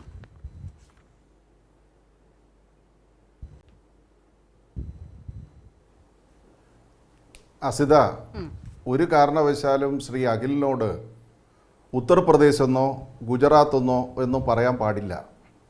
കാരണം ഓക്സിജൻ കിട്ടാതെ നൂറുകണക്കിന് കുട്ടികൾ മരിച്ച നാടാണ്. ആശുപത്രി എത്ര കിലോമീറ്റർ പോയാൽ ഒരു ആശുപത്രി കാണാം എന്നതിനെ സംബന്ധിച്ച് ചോദിച്ചാൽ ഉത്തരവില്ലാത്ത നാടാണ്. പള്ളിക്കൂടങ്ങൾ എത്രയുണ്ടെന്ന് ചോദിച്ചാൽ പറയാൻ പറ്റാത്ത നാടാണ്. ഞാൻ അതിൻ്റെ വിശദാംശങ്ങളിലേക്ക് പോകുന്നില്ല. അപ്പോൾ അസിത എത്ര ചോദിച്ചാലും ശ്രീ അഖിലിന് ഇങ്ങനെ മറുപടി പറയാൻ വേണ്ടിയിട്ട് പറ്റുള്ളൂ. എന്തായാലും ഒരു കാര്യം സമ്മതിച്ചു, എൻ്റെ കേരളം അതിന് മറ്റു സംസ്ഥാനങ്ങളിൽ നിന്ന് വ്യത്യസ്തമാണ്. എൻ്റെ കേരളം എന്ന് പറയാൻ അഖിലിന് ഒരാർജവമുണ്ടായത് നല്ലതാണ്. ആ കേരളം എങ്ങനെ ഉണ്ടായി എന്നുള്ളത് അഖിൽ മനസ്സിലാക്കണം. 957 ആദ്യത്തെ EMS ഗവൺമെൻറ് മുതൽ ഇപ്പോൾ ഏറ്റവും അവസാനത്തെ ശ്രീ പിണറായി വിജയൻ്റെ ഗവൺമെൻറ് വരെ ഈ കേരളം ഈ നിലയിലേക്ക് മാറ്റിയെടുക്കുന്നതിന് വേണ്ടിയിട്ട് വലിയ പരിശ്രമം നടത്തിയിട്ടുണ്ട്. ആ പരിശ്രമത്തിൻ്റെ വിജയമാണ് ഇന്ന് കാണുന്ന, താങ്കൾ കൂടി അഭിമാനിക്കുന്ന ഈ കൊച്ചു കേരളം എന്നുള്ളത് താങ്കൾ കാണണം. ഇവിടെ താങ്കൾ പറഞ്ഞ കുറച്ച് കാര്യങ്ങളുണ്ട്, അതിനുകൂടി ഞാൻ മറുപടി പറഞ്ഞു വരാൻ. അതിനുശേഷം ഈ വിവേചനത്തെ സംബന്ധിച്ചു കൂടി നമുക്ക് പറയാം. ഇവിടെ ഈ തിരുവനന്തപുരത്തെ സംബന്ധിച്ചിടത്തോളം താങ്കൾ പറഞ്ഞല്ലോ, തിരുവനന്തപുരത്തെ തെരഞ്ഞെടുപ്പിൽ നിങ്ങൾക്ക് കിട്ടിയിട്ടുള്ള വിജയം, നിങ്ങൾ യഥാർത്ഥത്തിൽ BJP-യുടെ ഓഫീസിൽ കണക്കുകൾ പരിശോധിക്കുമല്ലോ. ഞാൻ കണക്ക് പറയുകയല്ല, കണക്കുകൾ പരിശോധിക്കുമല്ലോ. ഈ തിരുവനന്തപുരം കോർപ്പറേഷനിലെ 101 വാർഡുകളിലെ LDF-ന് കിട്ടിയ വോട്ട് എത്രയാണ്, BJP-ക്ക് കിട്ടിയ വോട്ട് എത്രയാണ്? ഞങ്ങൾക്ക് സീറ്റ് കുറവാണ്. 190 വോട്ടുകൾക്ക് താഴെയാണ് ഞങ്ങൾ 16 സീറ്റുകൾ തോറ്റത്. ഞാനതിൻ്റെ മറ്റ് വിശദാംശങ്ങളിലേക്ക് പോകുന്നില്ല. അഖിലിന് ആ കാര്യങ്ങളെല്ലാം അറിയാമെന്നുള്ളതാണ് ഞാൻ മനസ്സിലാക്കുന്നത്. പക്ഷേ ഒരു കാര്യം അഖിൽ മനസ്സിലാക്കേണ്ട ഒരു കാര്യം, ഇന്ന് നിങ്ങൾ ബ്ലൂ പ്രിൻറ്റിൻ്റെ കാര്യം പറഞ്ഞില്ല, ശരി പോട്ടെ. വമ്പൻ വികസനങ്ങളെക്കുറിച്ച് നിങ്ങൾ പറഞ്ഞില്ല, പോട്ടെ. എന്തിനാണ് ഈ തിരുവനന്തപുരത്തിൻ്റെ ആരാധ്യനായ മേയറെ നിങ്ങൾ പറ്റിച്ചത്? ഏറ്റവും മോശക്കാരനാക്കിയത് എന്തിനു വേണ്ടിയിട്ടാണ്? നിങ്ങൾ നോക്കൂ, നിങ്ങൾ എത്ര കഴിഞ്ഞ 5 വർഷങ്ങൾക്ക് മുമ്പ് മുതൽ നിങ്ങൾ പറഞ്ഞു തുടങ്ങി, ഇന്ത്യയുടെ പ്രധാനമന്ത്രി വരുമ്പോൾ തിരുവനന്തപുരം വിമാനത്താവളത്തിൽ അദ്ദേഹത്തെ സ്വീകരിക്കുന്നത് ഗൗണിട്ട ചിഹ്നമുള്ള മേയറായിരിക്കും, ആടയാഭരണങ്ങൾ അണിഞ്ഞ മേയറായിരിക്കും പ്രധാനമന്ത്രിയെ സ്വീകരിക്കുന്നതെന്ന് നിങ്ങൾ പറഞ്ഞില്ലേ? ഇന്ന് യഥാർത്ഥത്തിൽ പ്രധാനമന്ത്രി തിരുവനന്തപുരത്ത് എത്തിയല്ലോ. എത്ര മോശപ്പെട്ട നിലയാണ് നിങ്ങൾ സ്വീകരിച്ചത്? പ്രോട്ടോകോൾ യഥാർത്ഥത്തിൽ ലംഘിക്കുകയായിരുന്നില്ലേ നിങ്ങൾ ചെയ്തത്? ആ മേയറെ ആ എയർപോർട്ടിൽ സ്വീകരിക്കാനുള്ള ഒരു ഭരണഘടനാപരമായിട്ടുള്ള ഉത്തരവാദിത്വം നിറവേറ്റാൻ വേണ്ടിയിട്ട് നിങ്ങൾ മേയർക്ക് അനുവാദം നൽകിയോ? അദ്ദേഹത്തിന് ഒരുപക്ഷെ ഒഴിഞ്ഞു മാറാൻ വേണ്ടിയിട്ട് 2 യോഗങ്ങൾ എനിക്കുണ്ട്, അദ്ദേഹത്തിൻ്റെ കൂടെ വരികയാണെങ്കിൽ അല്ലെങ്കിൽ സ്വീകരിച്ചിട്ട് വന്നാൽ ഈ യോഗങ്ങളിൽ കയറാൻ പറ്റില്ല. ഇതാരെയാണ് നിങ്ങൾ പറ്റിക്കുന്നത്? ഇവിടെ ശിവരിയിൽ ഇന്ത്യയുടെ പ്രസിഡന്റ് വന്നു. ഞാൻ ഹെലികോപ്റ്റർ വന്നു നിന്ന ഹെലിപ്പാഡിൽ പോയി സ്വീകരിച്ചതാണ്. അപ്പോൾ എന്നോട് അവർ ചോദിച്ചു, വാഹന വ്യൂഹത്തിനകത്ത് കയറണമെങ്കിൽ നിങ്ങളുടെ വണ്ടി പറ്റത്തില്ല, നിങ്ങളൊരു മിനിസ്റ്റർ വണ്ടി കൂടി കയറണം. ഞാൻ ഈ അക്കമ്പനി ചെയ്ത മിനിസ്റ്റർ വണ്ടി കൂടി കയറിയിട്ടാണ് അവിടെ പോയത്. ഞാൻ ആ യോഗത്തിൽ പ്രസംഗിച്ചല്ലോ, ശിവഗിരിയിൽ പ്രസംഗിച്ചല്ലോ. അപ്പോൾ നിങ്ങൾ മനഃപൂർവ്വം തിരുവനന്തപുരത്ത് നിങ്ങൾ വോട്ട് ചെയ്ത ആളുകളെ പോലും പറ്റിക്കുകയാണ് ചെയ്തത്. മേയറെ ഇതിനപ്പുറം അപമാനിക്കാൻ വേണ്ടിയിട്ട് ഇല്ല എന്നുള്ളത് മനസ്സിലാക്കണം.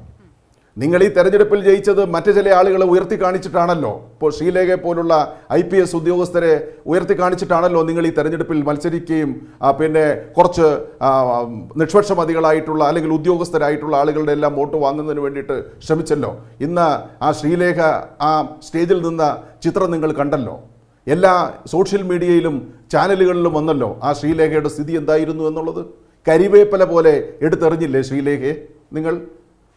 ഞാൻ ആ മറ്റു വിശദാംശങ്ങളിലേക്ക് പോകുന്നത്. അദ്ദേഹം പറഞ്ഞല്ലോ കേരളത്തിന് എയിംസ് വേണ്ടേ. ഇത് ആരെ നോക്കിയിട്ടാണ് നിങ്ങൾ ഈ പറ്റിക്കുന്നത്? നിങ്ങളുടെ സംഘടനയ്ക്കകത്തുള്ള സുരേഷ് ഗോപിയും പിന്നെ സംസ്ഥാന ഭാരവാഹികളും തമ്മിലുള്ള അടി ആദ്യം തീർക്ക്. നിങ്ങൾ ആദ്യം തീരുമാനിക്കുക. നിങ്ങൾ തമ്മിലുള്ള അടി നടക്കുകയല്ലേ. എയിംസ് എവിടെ വേണം എന്നതിനെ സംബന്ധിച്ച് കേരള ഗവൺമെൻറ് എയിംസിന് വേണ്ടി സ്ഥലം എടുത്തിട്ടുണ്ട്. അത് കേന്ദ്ര ഗവൺമെൻറ്റിനെ രേഖാമൂലം അറിയിച്ചിട്ടുണ്ട്. കോഴിക്കോട് എയിംസിനു വേണ്ടി നിങ്ങൾ പറയുന്ന സ്ഥലമെടുത്ത് ഇട്ടിട്ടുള്ള വിവരം കേന്ദ്ര ഗവൺമെൻറ്റിനെ അറിയിച്ചിട്ടുണ്ട്. അപ്പോൾ എയിംസിൻ്റെ ഒന്നും കാര്യം നിങ്ങൾ പറഞ്ഞ ആളുകളെ ഒന്നും പറ്റിക്കാൻ വേണ്ടിയിട്ട് പറ്റില്ല. നിങ്ങൾക്കൊന്നും മഹാ അബദ്ധം പറ്റി. നിങ്ങൾക്ക് BJP എന്ന് പറയുന്ന രാഷ്ട്രീയ പ്രസ്ഥാനത്തിന് ഇതിനപ്പുറത്തേക്കൊരു പിന്നെ ഗതികേടിലേക്ക് പോകാനായിട്ടില്ല. ജനങ്ങളെ വിളിച്ച് എല്ലാവരെയും ഇരുത്തിയിട്ട് സദ്യ ഉണ്ടെന്ന് പറഞ്ഞ് കുറച്ച് കഴിഞ്ഞപ്പോൾ പറയുകയാണ് സദ്യ ഇല്ല എന്ന് പറഞ്ഞ് തിരിച്ചയച്ച ഒരു സാഹചര്യമാണ് BJP ഇന്ന് ഉണ്ടാക്കിയിരിക്കുന്നത്. ഞാൻ എൻ്റെ പ്രിയപ്പെട്ട സുഹൃത്ത് അഖിലിനോട് ഒരു ചോദ്യം ചോദിക്കുകയാണ്. നിങ്ങൾ പറഞ്ഞല്ലോ കേരള സർക്കാർ അല്ലെങ്കിൽ കേരള ഗവൺമെൻറ് കഴിഞ്ഞ 10 വർഷമായിട്ട് ശ്രീ പിണറായി വിജയൻ്റെ ഗവൺമെൻറ് ഇവിടെ ഇരിക്കുകയാണ്. ഏതെങ്കിലും ഒരു കേന്ദ്ര പദ്ധതി നടപ്പിലാക്കാതെ പോയിട്ടുണ്ടോ? നിങ്ങൾ പാതി വഴിയിൽ വെച്ച് നിർത്തിയിട്ട് പോയ പദ്ധതികൾ പോലും കേരളത്തിലെ ഗവൺമെൻറ് പണം കൊടുത്ത് നടപ്പിലാക്കുകയാണ്. നിങ്ങൾ നോക്കൂ, പാവപ്പെട്ടവർക്കുള്ള അരിവിഹിതം ഇവിടെ അതിദരിദ്രരെ കണ്ടെത്തി അതില്ലായ്മ ചെയ്യുന്നതിന് വേണ്ടിയിട്ട് ഗവൺമെൻറ് പരിശ്രമിച്ചു. എന്നാൽ പാവപ്പെട്ട ആളുകൾക്കുള്ള അരിവിഹിതമുണ്ട്. നിങ്ങൾ തന്നെ ഗരീബ് കല്യാൺ എന്ന് പറയുന്നൊരു പ്രോജക്റ്റ് ഈ കൊച്ചു കേരളം നടപ്പാക്കിയതിന് ശേഷം ഇപ്പോഴും കേന്ദ്രത്തിൻ്റെ വിഹിതമായി 43.44 കോടി രൂപ കേന്ദ്ര ഗവൺമെൻറ് ഈ ഗരീബി കല്യാൺ പദ്ധതിക്ക് നൽകാനുണ്ട്. എൻ്റെ പ്രിയപ്പെട്ട സുഹൃത്ത് ഒന്ന് പരിശോധിച്ച് നോക്കൂ. ഇത് നമുക്ക് കൃത്യമായിട്ട് നമുക്ക് മനസ്സിലാക്കാൻ വേണ്ടിയിട്ട് പറ്റുന്നതാണ്. പട്ടികവർഗ വിദ്യാർത്ഥികൾക്കുള്ള സ്കോളർഷിപ്പ് 25.43 കോടി രൂപ ഈ കൊച്ചു കേരളത്തിന് നൽകാനുണ്ട്. ഗവൺമെൻറ് കൊടുക്കാതിരിക്കുന്നില്ല. സ്റ്റൈഫൻഡ് കൊടുക്കാതിരുന്നാൽ, സ്കോളർഷിപ്പ് കൊടുക്കാതിരുന്നാൽ കുട്ടികൾക്ക് ബുദ്ധിമുട്ട് വരും. അതുകൊണ്ട് കേരള ഗവൺമെൻറ് കടം എടുത്തിട്ടാണെങ്കിലും ശരി ഈ SC ST വിദ്യാർത്ഥികളുടെ സ്കോളർഷിപ്പ് കേന്ദ്ര ഗവൺമെൻറ് നൽകേണ്ട തുക കൂടി ചേർത്ത് കുട്ടികൾക്ക് നൽകിയിട്ടുണ്ട്. 25.43 കോടി രൂപ കേന്ദ്ര ഗവൺമെൻറ് നൽകണം. നിങ്ങൾ നോക്കൂ, ഇവിടെ ശിശു വികസന പദ്ധതി, നമ്മുടെ അംഗൻവാടികൾ, അവിടുത്തെ കുട്ടികളുടെ ഭക്ഷണം, അവരുടെ മറ്റു കാര്യങ്ങളെ സംബന്ധിച്ചിടത്തോളം കേന്ദ്ര ഗവൺമെൻറ് നൽകേണ്ട 60% തുക 55.51 കോടി രൂപ ഈ കൊച്ചു കേരളത്തിന് കേന്ദ്ര ഗവൺമെൻറ് നൽകണം. ശ്രീ അഖിൽ, ഇതെല്ലാം ഒന്ന് മനസ്സിലാക്കണം. ഒരു സംസ്ഥാന ഗവൺമെൻറ് BJPയോട് അനുകൂലമല്ല, അല്ലെങ്കിൽ BJPയോട് എതിർത്ത് നിൽക്കുന്നു, നിങ്ങളുടെ നയങ്ങളിൽ എതിർക്കുന്നു എന്നുള്ളത് കൊണ്ട് ഇങ്ങനെ ഒരു സംസ്ഥാനത്തിനെ ബുദ്ധിമുട്ടിക്കാമോ? എന്തിനാ അങ്ങനെ ചെയ്യുന്നത്? ഒരു ഫെഡറൽ സംവിധാനമല്ലേ.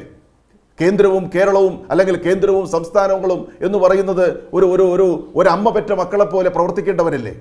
പക്ഷേ ഈ കൊച്ചു കേരളത്തോട് എന്തിനാണ് ഈ നീതികേട് കാണിക്കുന്നത് നിങ്ങൾ?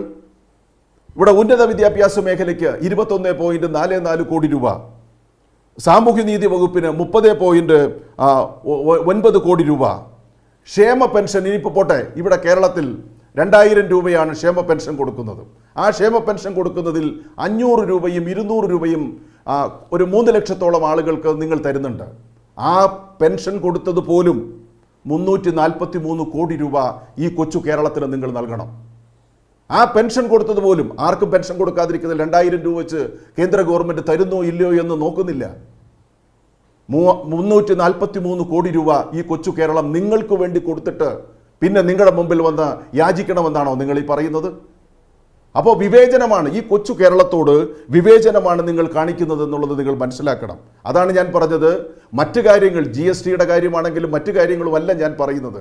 5783 കോടി രൂപ ഈ കൊച്ചു കേരളത്തിന് നിങ്ങൾ പ്രഖ്യാപിച്ച പ്രധാനമന്ത്രിയുടെ പേരിലും മറ്റ് പേരുകളിലും പ്രഖ്യാപിച്ച പദ്ധതികളിലൂടെ ആ പദ്ധതികൾ നടപ്പിലാക്കിയതിൻ്റെ പേരിൽ ഈ കൊച്ചു കേരളത്തിന് നൽകാനുണ്ട് എന്നുള്ളത് താങ്കൾ മനസ്സിലാക്കണം. താങ്കളുടെ യോഗങ്ങളിലെങ്കിലും താങ്കൾ ഇത് പറയണം. കാരണം ഇത് കേരളത്തിലെ ആളുകൾക്ക് ലഭ്യമാകേണ്ട പണമാണ്, അവർക്ക് സഹായം നൽകേണ്ട പണമാണ്. ആ പണം എടുത്ത് ആണ് കേരള ഗവൺമെൻറ് കടം വാങ്ങിച്ചാണെങ്കിലും ഇത് അധികമായിട്ട് നൽകുന്നത്. അപ്പോൾ വിവേചനമുണ്ട് സുഹൃത്തെ. കൃത്യമായി കൊച്ചു കേരളത്തോട് പകയുണ്ട്, നിങ്ങൾക്ക് വിദ്വേഷമുണ്ട്, എതിർപ്പുണ്ട്. ആ പകയും വിദ്വേഷവുമാണ് നിങ്ങൾ വെച്ചു പുലർത്തുന്നത്. പക്ഷേ ഇന്ന് നിങ്ങൾ തികച്ചും വെട്ടിലായിപ്പോയി. BJP എന്ന് പറയുന്നത് ജനങ്ങൾക്ക് നൽകിയ ഏറ്റവും വലിയ അല്ലെങ്കിൽ ഒരു വലിയ പ്രഖ്യാപനം, അത് തെരഞ്ഞെടുപ്പിൽ വോട്ട് കിട്ടാൻ വേണ്ടിയിട്ട് നിങ്ങൾ നടത്തിയിട്ടുള്ള വലിയ പ്രഖ്യാപനം ഇന്നൊരു നിങ്ങൾക്ക് തന്നെ തിരിച്ച് പന്ത് വന്ന് തിരിച്ച് നിങ്ങളുടെ ദേഹത്തേക്ക് തട്ടുന്ന നിലയിലേക്ക് കാര്യങ്ങൾ വന്നിരിക്കുകയാണ്. ഇത് കേരളത്തിലെ ജനങ്ങൾക്ക് ഒരു പാഠമാണ്, പ്രത്യേകിച്ചും തിരുവനന്തപുരത്തെ ജനങ്ങൾക്ക് ഒരു പാഠമാണ്. ഞങ്ങൾ ഉടലോടെ സ്വർഗത്തെടുക്കാം. തിരുവനന്തപുരം നമുക്ക് കാണാം, 5 വർഷക്കാലം നിങ്ങൾ നിങ്ങൾ കാണാം. നിങ്ങൾ കാണുന്ന വികസന പ്രവർത്തനങ്ങൾ എന്തൊക്കെയാണെന്ന് ജനങ്ങൾ പഠിക്കട്ടെ. ഇപ്പോൾ ഇടതുപക്ഷം ഭരിച്ചപ്പോഴാണല്ലോ കുഴപ്പം. ഇപ്പോൾ നിങ്ങൾ ഭരിച്ച് ഈ നാടിനെ ഏറ്റവും ഉയർച്ചയിലേക്ക് കൊണ്ടുവരാൻ വേണ്ടിയിട്ട് നിങ്ങൾ പരിശ്രമിക്കൂ.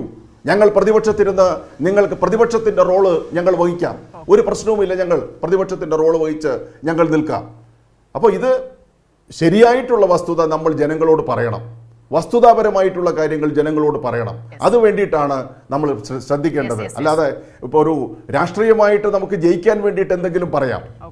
ഓക്കെ, ഞാൻ വരാം. ശ്രീജിത്ത് ദിവാകരൻ, നോക്കൂ, ഈ കണക്കുകൾ വളരെ ക്ലിയർ ആണ് വി ജോയി MLA പറഞ്ഞത്. അപ്പോൾ ഇതൊക്കെ കിട്ടണമെങ്കിൽ BJPയിൽ ചേരൂ എന്നുള്ളതാണ് കഴിഞ്ഞ ദിവസം കേന്ദ്രമന്ത്രി പറഞ്ഞത്. പക്ഷേ ഇന്നിപ്പോൾ താങ്കൾ ശ്രദ്ധിച്ചു കാണുമല്ലോ, സമൂഹ മാധ്യമത്തിലടക്കം നരേന്ദ്രമോദിയുടെ വരവുമായി ബന്ധപ്പെട്ട് കേരളത്തിന് അർഹമായ വിഹിതങ്ങൾ അത് പല ഇനത്തിലാണ് കേട്ടോ, അതൊക്കെ കിട്ടാനുള്ളതുമായി ബന്ധപ്പെട്ട് നരേന്ദ്രമോദിക്ക് മറുപടി ഉണ്ടോ എന്ന നിലയിൽ ഒരു സമൂഹ മാധ്യമ ക്യാമ്പയിൻ തന്നെ നടന്ന ദിവസം കൂടിയാണ്. അപ്പോൾ അതിൽ BJPയുടെ നിലപാട് അല്പം മുമ്പ് അഖിൽ മറുപടി ഇല്ലാതെ ഇരിക്കേണ്ടി വന്നത് കൂടിയാണ്. അപ്പോൾ അവിടെയാണ് അഖിൽ എയിംസിനെ കുറിച്ച് പറയുന്നത്. എയിംസ് നമുക്ക് വേണ്ടേ എന്ന് ചോദ്യം കേട്ടാൽ തോന്നും കേരളം എന്തോ എയിംസിനോട് മുഖം തിരിഞ്ഞു നിൽക്കുകയാണെന്ന്. ഓരോ തെരഞ്ഞെടുപ്പിലും BJPക്ക് സാധ്യതയുള്ളിടത്ത് ഏറ്റവും ഒടുവിൽ തിരുവനന്തപുരത്ത് വരെ ഉപയോഗിച്ചിട്ടുണ്ട്. അപ്പോൾ ആ നിലയിലാണ് അത്തരം ചില കാര്യങ്ങളെ ഈ നമ്മൾ പണ്ട് കഴുതയുടെയൊക്കെ പുറത്ത് ഭാരം ചുമക്കുമ്പോൾ പച്ചപ്പുല്ല് കാണിച്ച് അതിനെ നടത്തുന്ന മാതിരിയാണ് എയിംസ്.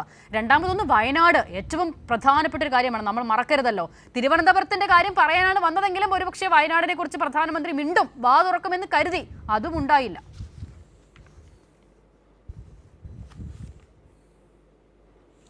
സ്വാഭാവികമായിട്ടും കേരളത്തിന് നമ്മൾ ഇതിപ്പോൾ ഒരു പുതിയ കാര്യമോ അല്ലെങ്കിൽ ഇപ്പോൾ ഈ നിയമസഭാ തെരഞ്ഞെടുപ്പിന് മുന്നോടിയായിട്ടെന്നോ അല്ലെങ്കിൽ നമ്മൾ തിരുവനന്തപുരം കോർപ്പറേഷൻ BJPയുടെ വിജയത്തിന് ശേഷം നടന്ന കാര്യമെന്നോ അതിനെല്ലാം അപ്പുറത്തേക്ക് കഴിഞ്ഞ എത്രയോ കാലമായിട്ട് കേരളം മുന്നോട്ട് വയ്ക്കുന്ന പ്രശ്നങ്ങൾ നിലനിൽക്കുന്നുണ്ട്. അത് കേരളത്തിന് ലഭ്യമാകേണ്ട കേന്ദ്രവിഹിതങ്ങൾ ലഭ്യമാകുന്നില്ല എന്നുള്ളതാണ്. പല പദ്ധതികളും മുന്നോട്ട് കൊണ്ടുപോകാനായിട്ട് കേരളത്തിന് ആവശ്യമായിട്ടുള്ള ധനവിനിയോഗത്തിന് വേണ്ടിയുള്ള പണം ലഭ്യമാകുന്നില്ല എന്നുള്ളതാണ്. അത് കിട്ടാതിരിക്കുന്നത് രാഷ്ട്രീയപരമായ കാരണമാണ് എന്നുള്ളതാണ് എന്നെപ്പോലുള്ള ആളുകൾ കരുതുന്നത്. അതിന് നമ്മൾ ഇപ്പോൾ ഫെഡറൽ സിസ്റ്റത്തിന് BJP അധികാരത്തിൽ വന്നതിന് ശേഷം 2014 ശേഷം ഈ ഫെഡറൽ സിസ്റ്റത്തിനെ അവർക്കിഷ്ടമുള്ള രീതിയിലാണ് അവർ വ്യാഖ്യാനിക്കുന്നത്. അതുകൊണ്ട് തന്നെ സംസ്ഥാനവും യൂണിയൻ ഗവൺമെൻറ്റും തമ്മിലുള്ളൊരു ബന്ധത്തിൽ യൂണിയൻ ഗവൺമെൻറ്റിനെ നിശ്ചയിക്കുന്ന രീതിയിൽ പലപ്പോഴും യഥാർത്ഥത്തിൽ നമ്മുടെ ഭരണഘടന അനുസരിച്ച് കാര്യങ്ങൾ നടത്താൻ പറ്റില്ല. മറിച്ച് സംസ്ഥാനങ്ങൾക്ക് അവർക്ക് നൽകേണ്ട വിഹിതങ്ങൾ നൽകണം. അവരുടേതായിട്ടുള്ള സബ്ജക്റ്റുകളിൽ ഇടപെടാൻ പറ്റില്ല.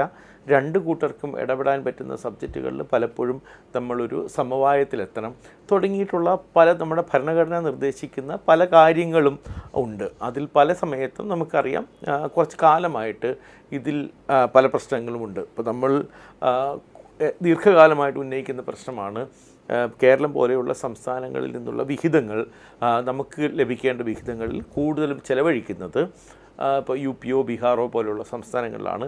അതിന് വിചിത്രമായിട്ടുള്ള ന്യായങ്ങളും കാരണങ്ങളുമുണ്ട്. കാരണം കേരളം ഓൾറെഡി വികസിച്ചിരിക്കുന്ന ഒരു സ്ഥലമാണ്. അതുകൊണ്ട് തന്നെ പല സാധനങ്ങളും അപ്പുറത്തേക്കാണ് കൊടുക്കേണ്ടത് എന്നുള്ളതാണ്. പക്ഷേ നമുക്ക് നോക്കുമ്പോൾ ഒരു രാഷ്ട്രീയ അടിസ്ഥാനത്തിൽ നോക്കുമ്പോൾ BJP ജെ പി ഭരിക്കുന്ന സംസ്ഥാനങ്ങൾക്കും അല്ലെങ്കിൽ ബി ജെ പിയുടെ സഖ്യകക്ഷികൾ NDA ഭരിക്കുന്ന സംസ്ഥാനങ്ങൾക്കുമായിട്ട് അവരുടെ വിഹിതങ്ങൾ കൂടുതൽ നൽകുകയും ഒരുപക്ഷെ ബി ജെ പിക്ക് വലിയ തോതിലുള്ള ഒരു വേരുകൾ ഉണ്ടാക്കാൻ പറ്റാത്ത ഒരു സംസ്ഥാനമായ കേരളത്തിന് അർഹമായിട്ടുള്ള വിഹിതം നൽകാതിരിക്കുകയും ചെയ്യുന്നു. അതൊരു വളരെ പ്ലെയിനായിട്ടുള്ള ഒരു യാഥാർത്ഥ്യമാണ്. അതിനെ നമ്മൾ വളരെ കോംപ്ലിക്കേറ്റ് ചെയ്യേണ്ട കാര്യമൊന്നുമില്ല. അത് എന്തുകൊണ്ടാണ് എന്ന് ചോദിച്ചിട്ടുണ്ടെങ്കിൽ അത് നമുക്ക് മനസ്സിലാവും. അത് കേരളത്തിന് അത് അർഹതയില്ല എന്നവർ നിശ്ചയിക്കുന്നതിൽ ഒരു പ്രധാനപ്പെട്ട ഒരു കാരണം കേരളത്തിൽ ഈ പറയുന്ന രീതിയിലൊരു തരത്തിലുള്ള ബി ജെ പിക്കുള്ള ഒരു വേരുകൾ ഉണ്ടാകാനായിട്ട് പറ്റുന്നില്ല എന്നുള്ളതാണ്. അപ്പം ഞാൻ അതുകൊണ്ടാണ് ആദ്യ ചോദ്യത്തിൽ തന്നെ എനിക്കൊരു ചെറിയ അത്ഭുതമാണ് എനിക്ക് തോന്നിയത്. കാരണം അവർക്കൊരു ചെറിയൊരു നേട്ടം എന്നുള്ള രീതിയിൽ നോക്കാവുന്നതാണ്. കാരണം കേരളത്തിൻ്റെ തലസ്ഥാനത്ത് ഒരു നഗരത്തിൽ ഒരു കോർപ്പറേഷൻ പിടിക്കാനായിട്ട് അവർക്ക് സാധിച്ചു. സ്വാഭാവികമായിട്ടും അതുകൊണ്ടാണ് ഞാൻ അതിനുശേഷം വരുന്ന പ്രധാനമന്ത്രി കൂടുതലായിട്ട് വലിയ എന്തെങ്കിലും പ്രഖ്യാപനങ്ങൾ നൽകും എന്ന് കരുതുന്നത്. അപ്പോൾ അത് ലഭിക്കാത്തതിൻ്റെ അർത്ഥമെന്ന് വെച്ചിട്ടുണ്ടെങ്കിൽ, അല്ലെങ്കിൽ കേരളത്തിന് ലഭിക്കാത്തതിൻ്റെ അർത്ഥം എന്ന് വെച്ചിട്ടുണ്ടെങ്കിൽ തുടർന്ന് അവർക്ക് വലിയ പ്രതീക്ഷകളൊന്നും ഇപ്പോഴും കേരളത്തിൽ ഇല്ല എന്നുള്ളതുകൊണ്ടാണ്. അതുകൊണ്ടാണ് നമ്മൾ വളരെ ഇപ്പോൾ കഴിഞ്ഞുള്ള ക്യാമ്പയിൻ വളരെ പ്രധാനപ്പെട്ട ഒരു ക്യാമ്പയിനാണ്. കാരണം നമുക്ക് ലഭിക്കേണ്ട വിഹിതങ്ങൾ നൽകാനായിട്ട് എന്തുകൊണ്ടാണ് നൽകാത്തത് എന്ന് നമ്മൾ തുടർച്ചയായിട്ട് ചോദിച്ചുകൊണ്ടിരിക്കുന്നു. അത് നമ്മളുടെ പല മേഖലകൾ, ഇപ്പോൾ വിദ്യാഭ്യാസം പോലെയുള്ള മേഖലകളിൽ നമ്മുടെ മറ്റേ വൈസ് ചാൻസലർമാരെ ഇവിടെ നിയമിക്കുന്ന കാര്യത്തിൽ, നമ്മുടെ ഉന്നത വിദ്യാഭ്യാസത്തിൽ ഇടപെടുന്ന കാര്യത്തിൽ എല്ലാ തരത്തിലേക്കും കേരളം കൈവരിച്ചിട്ടുള്ള നേട്ടങ്ങൾ, ഇപ്പോൾ നേരത്തെ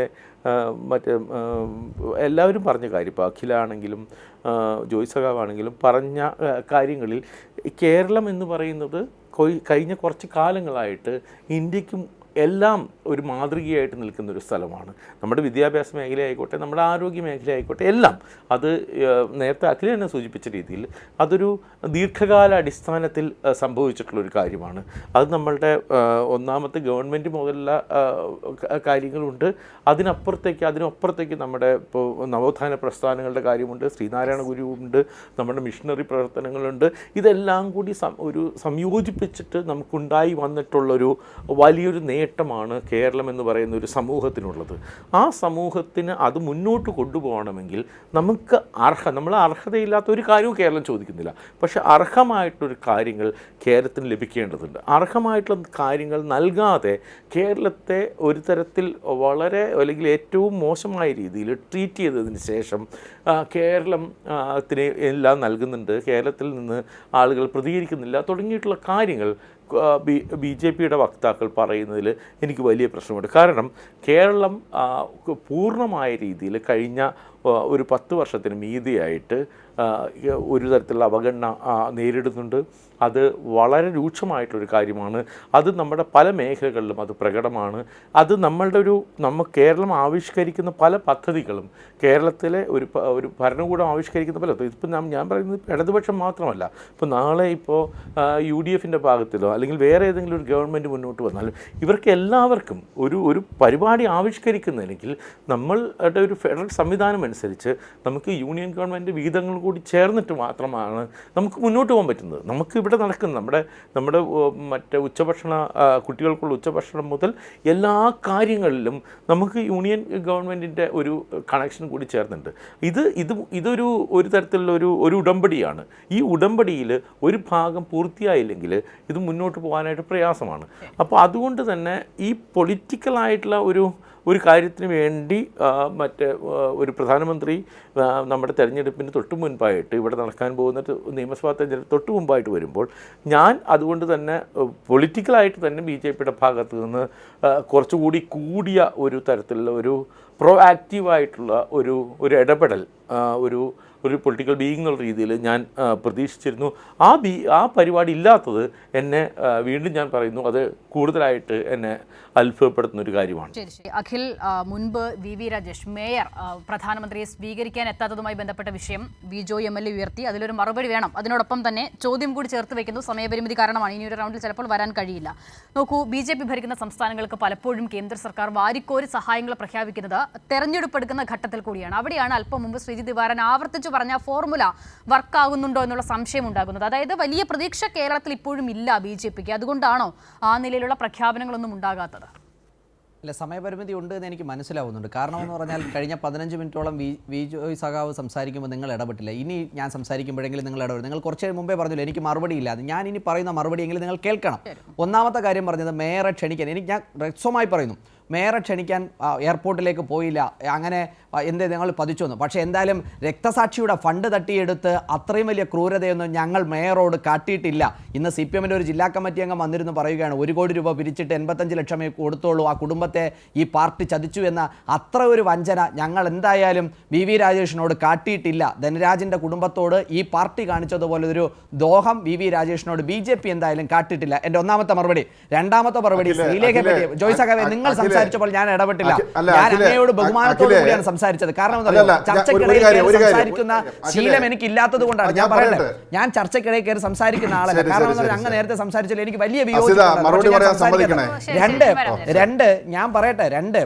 ശ്രീലേഖ മേഡത്തെ ഞങ്ങൾ എന്തോ കരിയപ്പല പോയെ കേരം തിങ്ങും കേരളനാട് KR ഗൗരി ഭരിക്കട്ടെ, കേരളം കണ്ടതുപോലെ ഇത്രയും നല്ലൊരു വനിതയെ മുഖ്യമന്ത്രിയാക്കാമെന്ന് പറഞ്ഞ് കൊണ്ട് നടന്ന ഗൗരിയമ്മയുടെ ആത്മകഥ വായിച്ചാൽ പോലും ലാത്തിക്ക് കുഞ്ഞുങ്ങളെ ഉണ്ടാക്കാൻ ശേഷിയുണ്ട് എങ്കിൽ 1000 ലാത്തി കുഞ്ഞുങ്ങളെ പ്രസവിക്കുമെന്ന് പറഞ്ഞ ഗൗരിയമ്മയെ പറ്റിച്ചതുപോലെ, വഞ്ചിച്ചതുപോലെ, കരിയേപ്പല പോലെ വലിച്ചെറിഞ്ഞതുപോലെയൊന്നും കേരളത്തിൽ ശ്രീലേഖ IPS-നെ BJP എന്തായാലും വലിച്ചെറിയില്ല. ആ കാര്യത്തിൽ ഒരു സങ്കടം CPM-ന് വേണ്ട, ജോയ് സഖാവിന് വേണ്ട. എന്തായാലും ധനരാജിൻ്റെ കുടുംബത്തെ പറ്റിച്ചതുപോലെ VV രാജേഷിനെയും പറ്റിക്കില്ല, ഗൗരിയമ്മയെ പറ്റിച്ചതുപോലെ R ശ്രീലേഖയും ഞങ്ങൾ പറ്റിക്കില്ല എന്ന ഉറപ്പ് ഞങ്ങൾക്ക് തരാൻ സാധിക്കും. മറ്റൊരു കാര്യം കൂടി ഞാൻ പറയുന്നത്, ഞങ്ങൾ ആത്മവിശ്വാസത്തോടു കൂടി തന്നെയാണ് 5 വർഷം ഭരിക്കാൻ തീരുമാനമെടുത്തത്. നിങ്ങൾ എന്തു തരുന്നില്ല, ഞങ്ങൾ എന്ത് തരുന്നില്ല എന്ന് പറയുമ്പോഴും ജനങ്ങൾക്ക് നല്ല ബോധ്യമുണ്ട് കേന്ദ്രം എന്താണ് കേരളത്തിന് നൽകുന്നത്, കേന്ദ്ര പദ്ധതികൾ ഏതെല്ലാമാണ് കേരളത്തിൽ ലഭിക്കുന്നത്, ആ കേന്ദ്ര പദ്ധതികളുടെ തുക എങ്ങനെയാണ് കേരളത്തിൽ വിനിയോഗിക്കപ്പെടുന്നത് എന്നുള്ള ബോധ്യം കേരളത്തിലെ മലയാളികൾക്കുണ്ട്, കേരളത്തിലെ പ്രബുദ്ധമായ ജനതയ്ക്കുണ്ട് എന്ന ബോധ്യം BJP-ക്കുണ്ട്.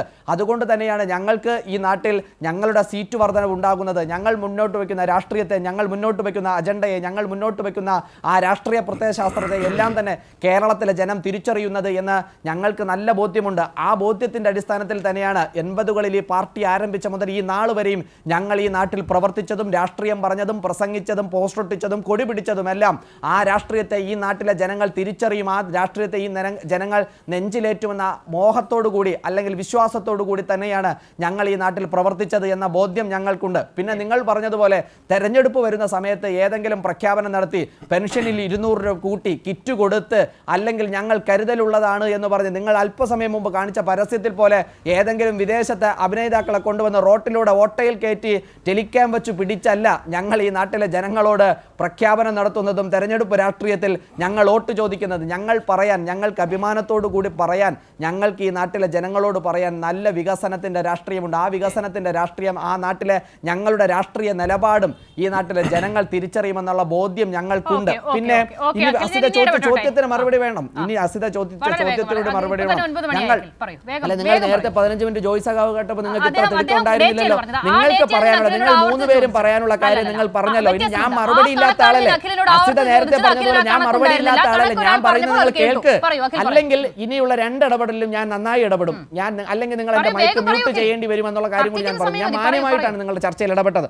പിന്നെ ഞാൻ ആവർത്തിച്ചു പറയുന്നുണ്ട്, കേരളത്തെ പറ്റി 1 ഇഞ്ച് പോലും അഭിമാനമില്ലാതെ പറയാൻ, കേരളത്തെ താഴ്ത്തിക്കെട്ടാൻ ഞാൻ ആഗ്രഹിക്കുന്നില്ല എന്ന് പറഞ്ഞത് ഈ നാട്ടിൽ പുതിയൊരു രാഷ്ട്രീയത്തിന് തുടക്കമുണ്ടാകണമെന്ന് പോസിറ്റീവ് പൊളിറ്റിക്സോടുകൂടി ചിന്തിക്കുന്ന യുവ രാഷ്ട്രീയ പ്രവർത്തന നിലയിലാണ് എനിക്ക് അഭിമാനമുണ്ട് കേരളത്തെ പറ്റി പറയുന്നതിൽ. അത് EMS മുതൽ പിണറായി വിജയൻ വരെ കേരളത്തിൽ ഉണ്ടാക്കിയ വികസന കാര്യത്തിൽ മാത്രമല്ല, കേരളത്തിന്റെ നവോത്ഥാന മൂല്യങ്ങളിലൊക്കെ അഭിമാനമുള്ളത് എന്ന ബോധ്യം എനിക്കുണ്ട്. അത് ഞാൻ ജോയ് സഖാവിനോട് പറയുന്നു. രണ്ട്, നിങ്ങൾക്ക് വോട്ട് കുറയുകയും ഞങ്ങൾക്ക് വോട്ട് കൂടുകയും ചെയ്തതിനെ പറ്റി നിങ്ങൾ നേരത്തെ പറഞ്ഞു. എന്തായാലും ഉത്തരം മുട്ടുമ്പോ കൊഞ്ഞനം കുത്തി കാണിക്കുന്നു എന്ന് നാട്ടിലൊരു പ്രയോഗമുണ്ട്. എന്തുകൊണ്ടാണ് മേയർ ഇന്ത്യയുടെ പ്രധാനമന്ത്രിയെ എയർപോർട്ടിൽ പോയി, വിമാനത്താവളത്തിൽ പോയി സ്വീകരിക്കാത്തത്? അതെന്തുകൊണ്ടാണ് എന്ന് ചോദിച്ചാൽ അതിന് മറുപടിയില്ല. അതിന് മറുപടിയില്ലാതെയാണ് ഇപ്പോൾ രക്തസാക്ഷി ഫണ്ട് വെട്ടിച്ചതെന്ന് പറഞ്ഞു. 100 കണക്കിന് രക്തസാക്ഷികളുള്ളൊരു പാർട്ടിയാണ് ഈ പാർട്ടി. രക്തസാക്ഷികളെ സംരക്ഷിച്ച പ്രസ്ഥാനമാണ് ഈ പ്രസ്ഥാനം. അല്ലാതെ 4 രൂപ പിരിച്ചിട്ട് 2 രൂപ എടുത്ത് പോക്കറ്റ് വെച്ചുകൊണ്ട് പോകുന്ന രീതി ഈ പാർട്ടിക്കില്ല. ഏതെങ്കിലും ഒരാൾ പറയുന്നത് കേട്ട് അങ്ങനെയാണ് കാര്യങ്ങളെന്ന് ധരിക്കുന്നത് തികച്ചും തെറ്റാണ് എന്നുള്ളത് പ്രിയപ്പെട്ട സുഹൃത്ത് മനസ്സിലാക്കണം. പിന്നെ ഇവിടെ ഗൗരിയമ്മയെ മുഖ്യമന്ത്രിയാക്കാമെന്ന് പറഞ്ഞ് കൊണ്ടു നടന്നു. ആരാ ഇത് പറയുന്നത്? ആരാ പറയുന്നത്? ഗൗരിയമ്മയെ മുഖ്യമന്ത്രിയാക്കാമെന്ന് പാർട്ടി ഏതെങ്കിലും ഘട്ടത്തിൽ പറഞ്ഞിട്ടുണ്ടെങ്കിൽ മുഖ്യമന്ത്രിയാക്കും. അങ്ങനെ പറയാത്തിടത്തോളം കാലം മുഖ്യമന്ത്രിയാക്കേണ്ട കാര്യമില്ല. പക്ഷെ ശ്രീലേഖ അങ്ങനെ ആയിരുന്നില്ല. ശ്രീലേഖ പറഞ്ഞില്ലേ? എന്താ ശ്രീലേഖ പറഞ്ഞത്? ശ്രീലേഖ പറഞ്ഞു, എന്നെ ഉയർത്തിക്കാട്ടിയാണ് ഈ തെരഞ്ഞെടുപ്പിൽ മത്സരിച്ചത്. അവസാനം എന്നെ കരിവേപ്പില പോലെ എടുത്തെറിഞ്ഞു എന്ന് പറഞ്ഞത് ശ്രീലേഖ IPS ആണ്. ഇന്ന് അവരെ കണ്ടല്ലോ. ശ്രീ അഖിൽ ഇന്ന് യഥാർത്ഥത്തിൽ മീഡിയ ഒന്ന് പരിശോധിച്ചാൽ, അല്ലെങ്കിൽ സോഷ്യൽ മീഡിയ പരിശോധിച്ചാൽ ശ്രീ അഖിൽ മനസ്സിലാക്കണം, അവര് നിന്ന ഒരു നിപ്പ് ഒരു മനുഷ്യനും അവരെ മൈൻഡ് ചെയ്യാതെ പോയ ഒരു സന്ദർഭം ഉണ്ടായിരുന്നു. അതിന്ന് സോഷ്യൽ മീഡിയയിൽ ലഭ്യമാണെന്നുള്ളത് ഇദ്ദേഹം മനസ്സിലാക്കണം. ഈ നമ്മള് ഒരു അങ്ങാടിയിൽ തോക്കുമ്പോഴത്തേക്ക് അമ്മയുടെ മേൽ കയറുക എന്ന് പറയുന്ന ഒരു ശൈലിയുണ്ട്. അത് ഈ ഉത്തരം ഇപ്പോൾ പറയാൻ നിവൃത്തിയില്ല. എന്തുകൊണ്ട് മേയർ പ്രധാനമന്ത്രിയെ സ്വീകരിക്കാൻ പോയില്ല? ഇതൊരു കീഴ്വഴക്കമല്ലേ? ഏത് കോർപ്പറേഷനിൽ പോയിരുന്നാലും, ഏത് മുനിസിപ്പൽ കോർപ്പറേഷനിൽ പോയിരുന്നാലും ഒരു പ്രധാനപ്പെട്ട വ്യക്തി വന്നാൽ സ്വീകരിക്കുക എന്ന് പറയുന്നത് ഒരു മര്യാദയുടെ ഭാഗമല്ലേ? നിങ്ങൾ ബോധപൂർവ്വം ഒഴിവാക്കുകയാണ് ചെയ്തത്. നിങ്ങൾ വളരെ ബോധപൂർവ്വം ഒഴിവാക്കുകയാണ് ചെയ്തത്. അത് BJP വോട്ട് ചെയ്ത ആളുകളെ മാത്രമല്ല, തിരുവനന്തപുരത്തെ പൗരാവലിയാണ് അല്ലെങ്കിൽ ജനതയാണ് ഏറ്റവും കൂടുതൽ നിങ്ങൾ മോശക്കാരാക്കിയിട്ടുള്ളത്, അപമാനിച്ചത് എന്നുള്ള കാര്യം കൂടി നിങ്ങൾ ഞാൻ ഇടപെടുന്നു. സമയപരിമിതി കാരണം ഇടപെടുന്നു. ശ്രീജിത്ത് ദിവാരൻ, ക്ഷമിക്കുക, അങ്ങയിലേക്ക് വരാൻ നിർവാഹമില്ലാത്തത് കൊണ്ടാണ്. വളരെ നന്ദി. V Joy MLA, AS Akhil, Sreejith Divaran. News and views പൂർണ്ണമാകുന്നു.